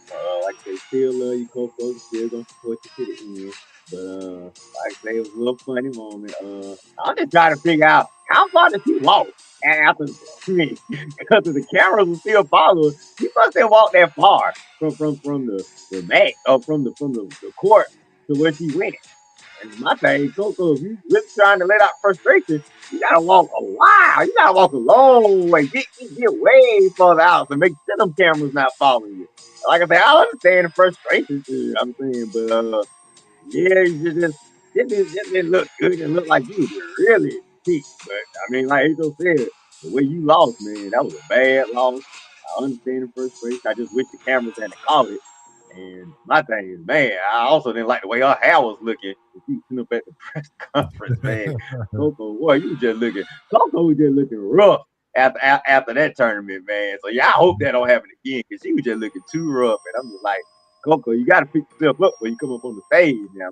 I know you was upset. You just got beat bad. So like I say, we ain't mad at you, Coco. You our girl. We still gonna support you. Just walk a little longer distance now. Yeah, you gonna slam that rack like that, boy. I mean, get a good slam in. But yeah, I'm pretty sure she don't want the camera to see all that. And note to them cameras are following her like that. Get a girl some privacy, man. She just lost. Why is you that nosy? Anyway, so it All is right. what it is. Let's see what the nation had to say. If they had anything to say about one of those topics. All right. Wait a minute. Flash back out of it. Winston Thornton said Miami would be the best city for Giannis outside of Atlanta. Interesting. And he also said golf getting to the McEnroe stratosphere, like you tearing up rackets and everything. I don't think it's a permanent thing. I just think she just knew that, like H.O. said, when you get blistered like that, as good as you are, that doesn't sit well. But hopefully she learned a lesson. All right, Red. Mike Evans seemed to be done in Tampa. What story on that? Yeah, that's what I'm hearing, man. I think he's a free agent and might be looking to go to another team and for a chance for another ring. Is what I'm hearing. I was trying to think of some teams where he would fit. Man, shit. Oh, Mike Evans in Atlanta, on the other side of Drake London. I don't know. Shit. I won't poo-poo it. But he's definitely looking for a place that he can get another championship ring. So he'll probably look for a team with a quarterback. I don't know if he want to go play in Buffalo, Baltimore. Who else got? I'm saying it's gonna be a team with a quarterback already established. So I think he's done in Tampa, just looking to move on, play maybe 1 or 2 more years. See if he can get another ring. First ballot Hall of Fame, I believe. Hey, Joe. Yeah, it's that time. Look like, to me, it'd probably be in their best interest to try to get him back because he's one of those franchise guys that you always will want to be remembered as a guy that got drafted and stayed his whole career with the franchise. With all the records that he's broken in Tampa. Yeah, I think it'll be the community will want him back, but if he has to go, then hey, I understand it, just like the Giannis situation, all good things come to an end. Not sure where he'll be a good fit, but I would love not to see him twice a year. Yeah. Okay. No, AJ Terrell will too. Mm-hmm. All right. Next topic, H.O. Shador and Flacco named to the Pro Bowl. 2 Cleveland quarterbacks named to the Pro Bowl. Does this mean anything for anybody? No, the NFL trying to get some eyeballs by naming Shador to it. And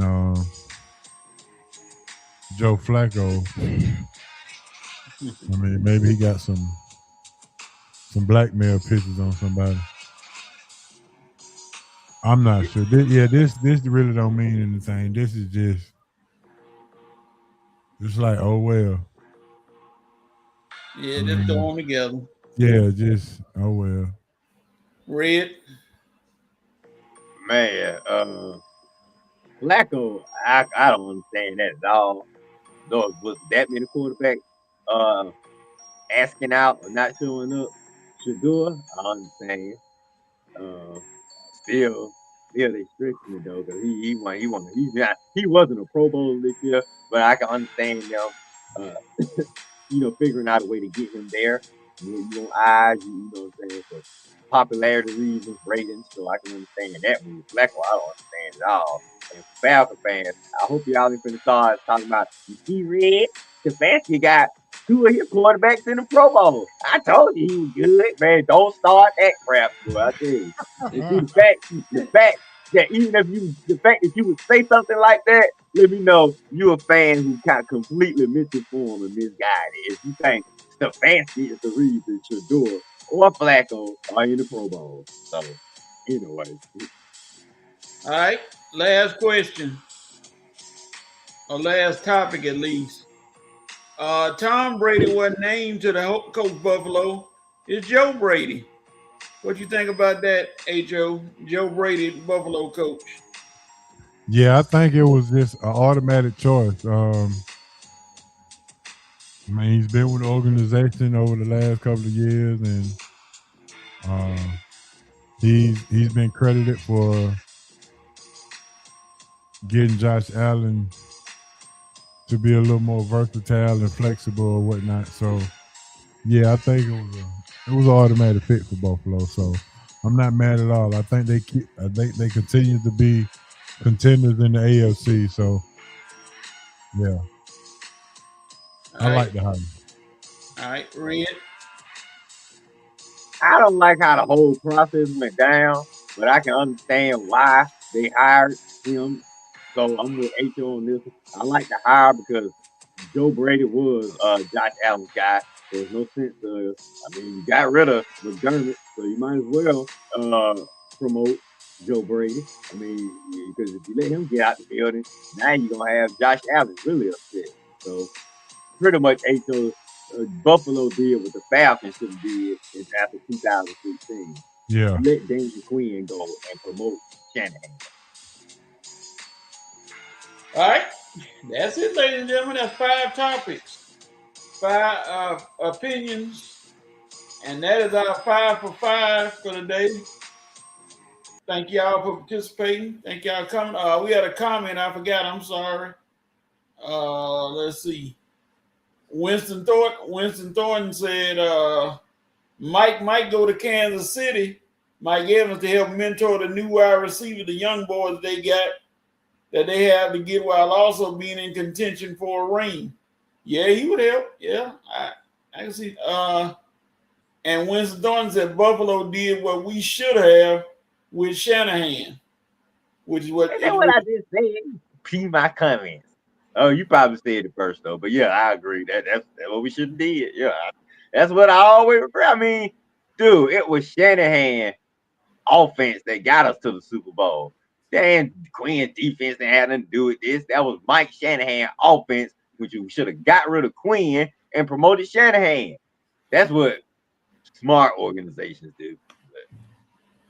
And Matt Ryan should have made sure he should have said something more like, man, we can't let Shanahan get out the building. This guy is everything in my career. But hindsight is 2020. But like I said, we was approaching history, and I don't like letting history get away.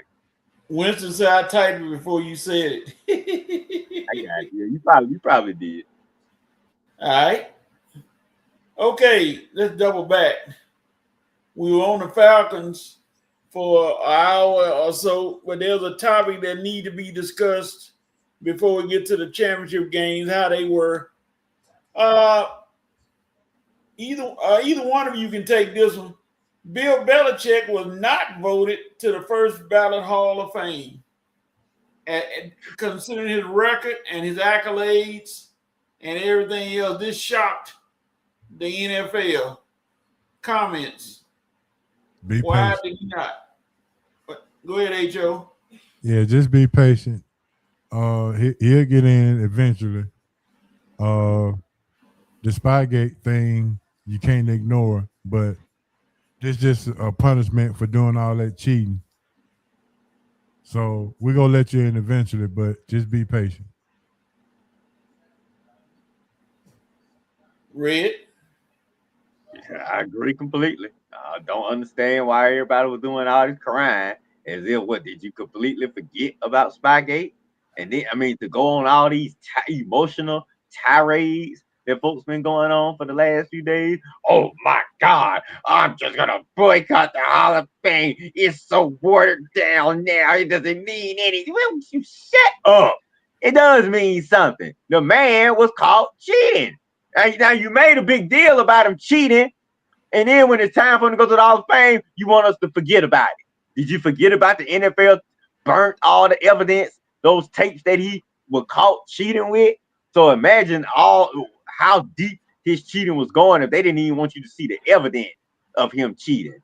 So look, like H.O. say, the man is gonna get in the Hall of Fame eventually. Y'all act like they banned him from the Hall of Fame. or expelled him from the Hall of Fame.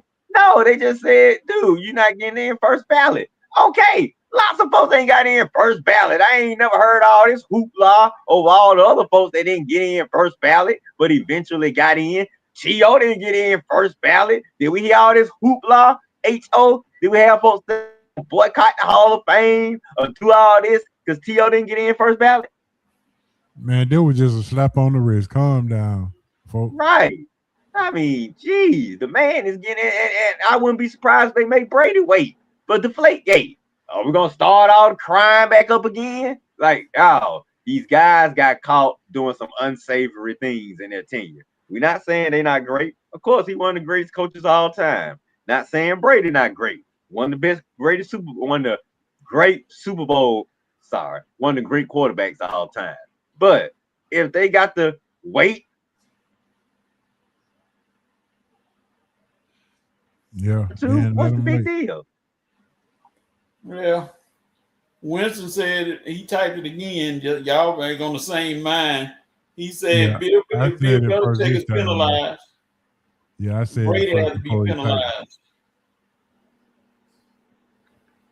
Well, I mean, I don't care if they go in together, but I'm okay with them being penalized. I'm not poo-pooing the punishment. I mean, Bill, look, if the NFL didn't make a big deal about it, then fine. We wouldn't make no big deal. The Hall of Fame won't make no big deal. They made an enormous deal about Spygate, and then made a big deal about Brady's Deflategate. So don't ask people to forget about it now when it's time to reward them for their careers. People gonna bring up these little spots on their careers, these negative issues on their career. Not saying they're keeping them out. They're just saying they're going to make them wait a year or two. Nothing wrong with that. I'm moving on. And to me, this is a non-story. Making folks wait a year or two to get in the Hall of Fame when there's a lot of great players that are not inducted in first ballot. Yeah, he won all those Super Bowls. Yeah, he won a lot of games in New England, mostly because of Tom Brady. But, hey, nothing wrong with making Bill wait because he did get caught with Spygate. One of the writers, as the president said, one of the writers who voted no stated he was worried that the senior members up for it would have to wait longer, so he cast his votes for them. It wouldn't have took as long for Belichick to get in. Okay. All right. Now, last weekend, we had us 2 pro football games, the AFC Championship and the NFC Championship. We're going to start with the AFC first. Red, what's your opinion of the AFC Championship game between the Patriots and the Broncos, which the Patriots won 10-7 in a really messy, sloppy, ugly game? Yes, pretty much what you just said. It was messy, it was sloppy, and it was right up Denver's alley to win it. And like I say, once again, Sean Payton and his arrogance and his know-it-all. And like you said earlier, Coach, all this analytics, I mean, it pretty much cost them. I mean, like you say, you should have known what the weather situation was going to be. If not, then you're not doing your job as a coach for preparation because you should have known early. I can't leave no points on the field. This is the bottom line. Sum the game up. Payne left those 3 points on the field, and they lost by 3 points. They lost 10-7. Game should have at least been 10-10 in the fourth quarter with the possibility of overtime. But like you say, man, weather played a factor. And once the weather played a factor, it affected the whole game. Denver really couldn't do nothing offensively. New England really couldn't do nothing offensively. Defense, they were just out there doing everything they could to keep anything crazy from happening. And New England did completely. Denver did somewhat, but New England, once they got that pick to seal it at the end, that was it. That was the play that ended the game and ended the Broncos season. And the sad thing is about it, Jarrett Stidham didn't play that bad. I mean, he played. They could have won this game. Had the weather not factored into this game, I believe the Broncos would. had Peyton not foolishly left points on the field early in the game, I believe the Broncos would have won. So this game to me summed up, Coach, basically went down to Peyton's arrogance and the natural elements. Okay. H.O. Sean Payton. When they say it's gonna snow in Atlanta, it may not snow. When they say it's gonna snow in Denver, it's gonna snow, sir. You had home field advantage, and you had the advantage of the damn of the weather. Right. Please pivot accordingly and do not disappoint. I mean, everything fell in your favor, home field advantage and the snow, and you still couldn't win the game. This, more than anything, goes against your legacy as a coach. Because I don't know what else could have been. I mean, this was a layup. If I ever seen one, this was a layup. Yeah. But even when Stidham, I thought Stidham could have easily won the game. Yeah, he didn't play bad at all. I mean, but once again, not being prepared, knowing it was gonna snow. And it snowed. It snowed the time that it said it would go snow too. So go ahead and get the points. Get the points. Right. Use the snow to your advantage and going off, and you could have been in the Super Bowl again. So simple. But simple. Yeah, it's simple. Yeah, real simple. But Sean Payton, you acting like a first-year coach. Yep. Sure did. And now you sitting at home. And you knew this too. So yeah. Too bad. But those are my thoughts. All right. Next game, the NFC, the shootout between the Sea Chickens and the Rams. H.O. Yes, who's sir. the better quarterback, Donald or Stafford? Donald played the best. Stafford is the better quarterback, but Donald played the best. Donald executed better plays because of a Clint guy. The student beat the teacher in play call in this game. Simple as that. Okay. That's it. Yeah, that's it. That's Red. I guess this is what we want to call same. I call him like Skip Bayless. I call him same Donald too, but same old Sammy. This was a coming out party. Yeah, it took how long since he been drafted? Finally gave us a clutch moment in the game. Didn't blow it. Could have blown it. I mean, had chances to blow it. Blowing them all season long. And coming into the game versus the Rams, 2 touchdowns, 6 interceptions. Man, Sam Darnold came out and said, watch this. Over 300 something yards, 3 touchdowns, no turnover. That's the key. No turnover. No turnovers the last few weeks. Really? And honestly, if Sam Darnold just don't turn the football over, I honestly don't see how you can beat Seattle, man. Because Mike McDonald, whatever his name, I hope I'm getting the name right, man. He coaching that defense up. Yeah, he is coaching them up. Yeah, and like I said, you know how I feel about Clint coaching the offense up. So you got 2 good minds. You got a good offensive mind and a good defensive mind coming together. And that's why Seattle was so good this year. That's why they were the number 1 seed. That's why they won 13 games. And like I say, I was riding with them in fantasy all year long. Never imagined they get this far, but they have. And that's the reason why. So, like I say, the Rams, we all know how good the Rams are. Sean McVay, his reputation is solid. Matt Stafford, your reputation is solid. Probably the MVP. But, man, you going up to Seattle. To me, now, if it had been in LA, I probably would have. The Rams probably would have had a little edge. But you going up to Seattle in an NFC Championship game, that 12th man, that was a lot to ask to overcome. But like I say, it was one blowout. But like I say, Seattle just made the plays they need to make in the end. And that receiver from Ohio State, boy, that dude he is showing me something, man. Boy, he's showing me something. And to be not that big in stature and just be dominating the way he is, I mean, he had them Rams defenders looking silly. That Rams secondary was just looking silly with some of those routes he was running. So, like I say, praise to Seattle for being a consistent juggernaut all season long.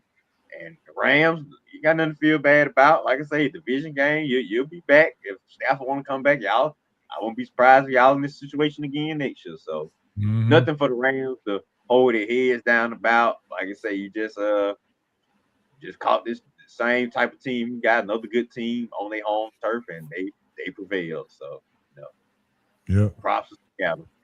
Shout out to the NFC West for their division, having two teams fighting to go to the Super Bowl. Shout out to the NFC West. And Would have had three. Be great this year.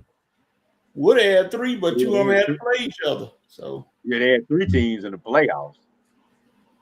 And the they trying to be y'all division when y'all had the Browns, Ravens, and Steelers in the playoffs. The Cardinals, we have no comment on them. They need a coach.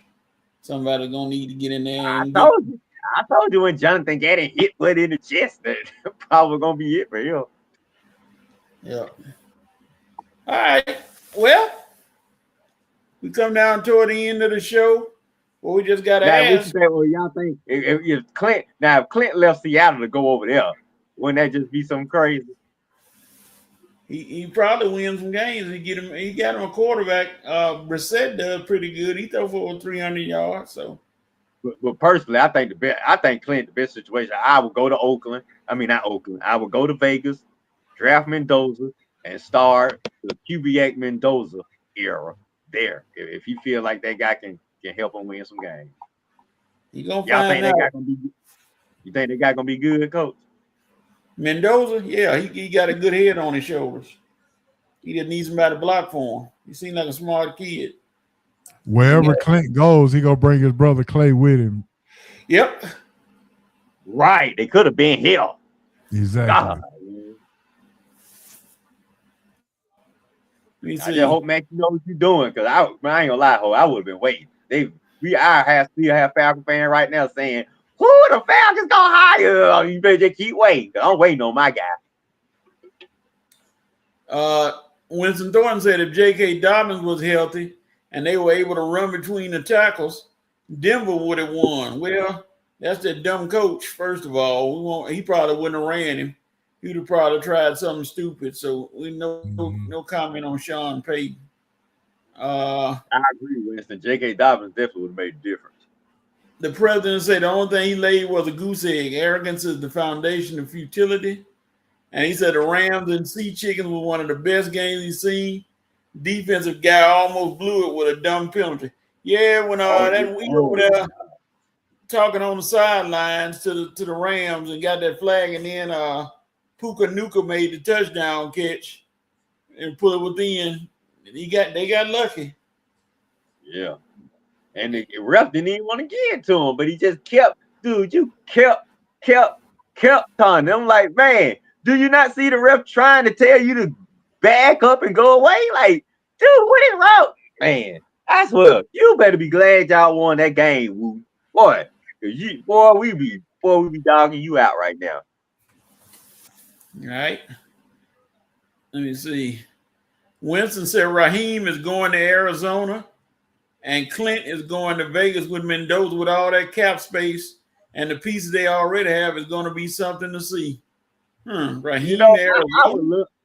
I would love for Raheem to go to Arizona just so we can have something to be entertained with.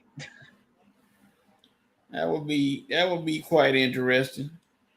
It would be, but I agree with that. It might turn out like that, yeah. Because I'm trying to figure out who Arizona gonna hire, and Raheem, the name I keep hearing, so. Probably gonna be Raheem in Arizona. I can't believe he get another coaching job. But and your boy Clint, our guy, is going to Vegas. Yeah, Winston Tyreek Woolen on the penalty. He must have thought he was Reek from Power and lost his mind. and thought he could say what he wanted to say. The referees told him, "No, sir. We're gonna show you can't talk like that to anybody, idiot." All right. Hey, Coach. Speak of the power.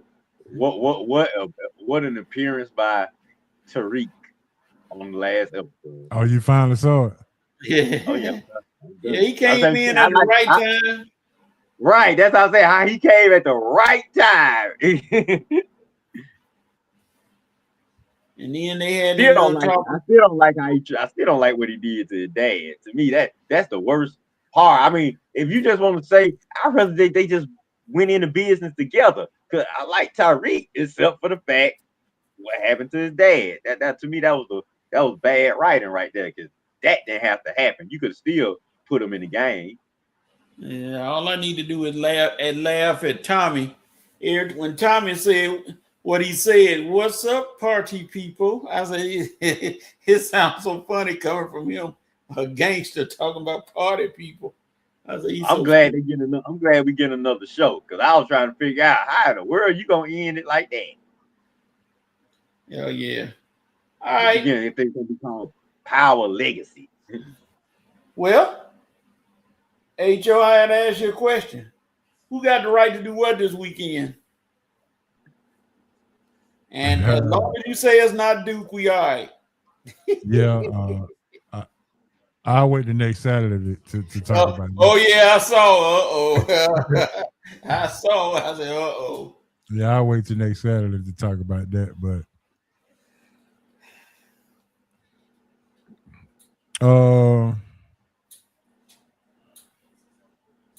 I'm trying to think. I thought I had some, but I actually got mine written down today. Yeah, you got yours written down. I'm gonna have to go with the Falcons. All right. Matt Ryan, upper management, new coach, new GM. You have the right to start off blazing to get this culture and this winning culture back on the winning track. The pressure of being an Atlanta head coach and an Atlanta GM is some pressure that you have never seen before. So you have the right to get us back on the right track in the winning ways so we can be a Super Bowl contender again. So let's get this ring and let's get it quick. Sign, Atlanta Falcon fan for life. All right. Yeah, I'm gonna co-sign it up under R's name. There you go. No, I can't hear you. Your speech, I gotta go up under your name. I'm gonna keep it ATL Sports like Hars. Since he get on the Falcons, I guess I'll get on the Hawks. Not me, not Hars, but Unzi Salah. You got the right to fire Quinn Snyder anytime you want to. Hello. Anytime you want to. Yeah.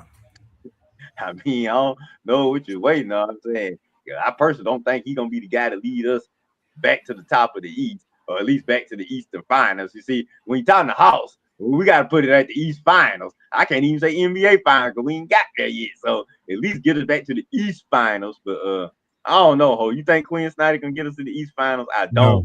No. It's a lot. You got the right. Even though he's a Duke guy, he's not the right guy.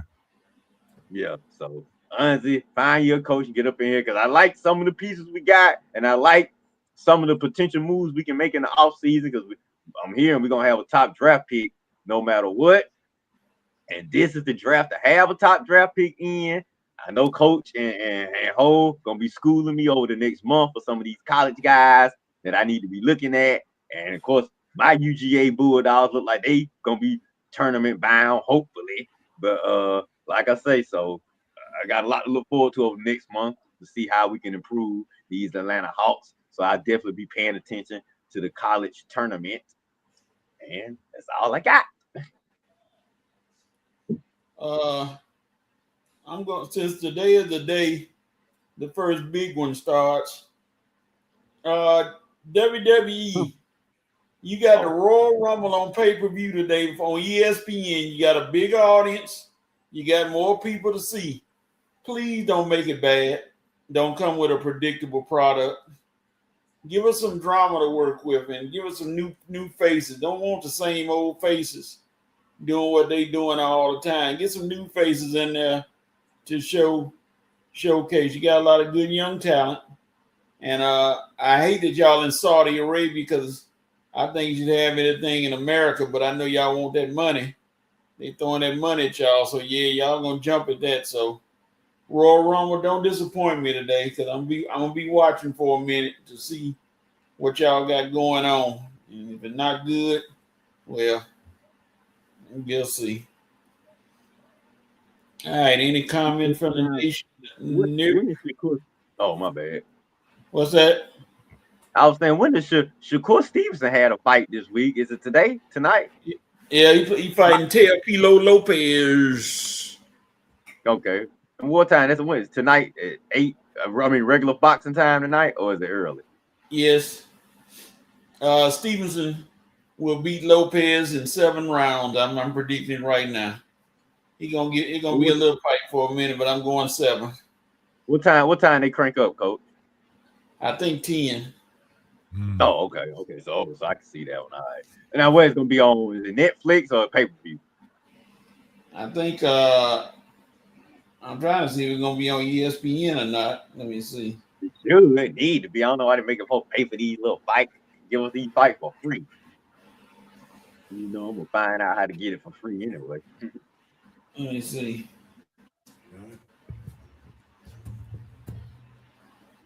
Winston, what the fight? All y'all boxing fans out there, what the fight gonna be at night? Somebody know.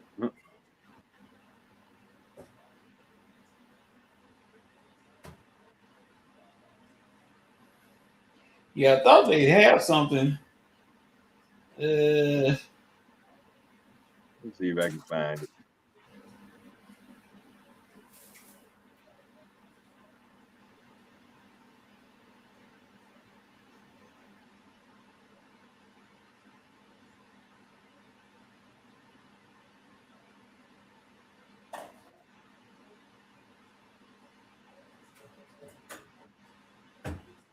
I don't see anything about the fight. I'm shocked. I see it. I just don't see the network. It's tonight, definitely. I just don't see what network carrying it, but I'll figure it out. Somebody let me know.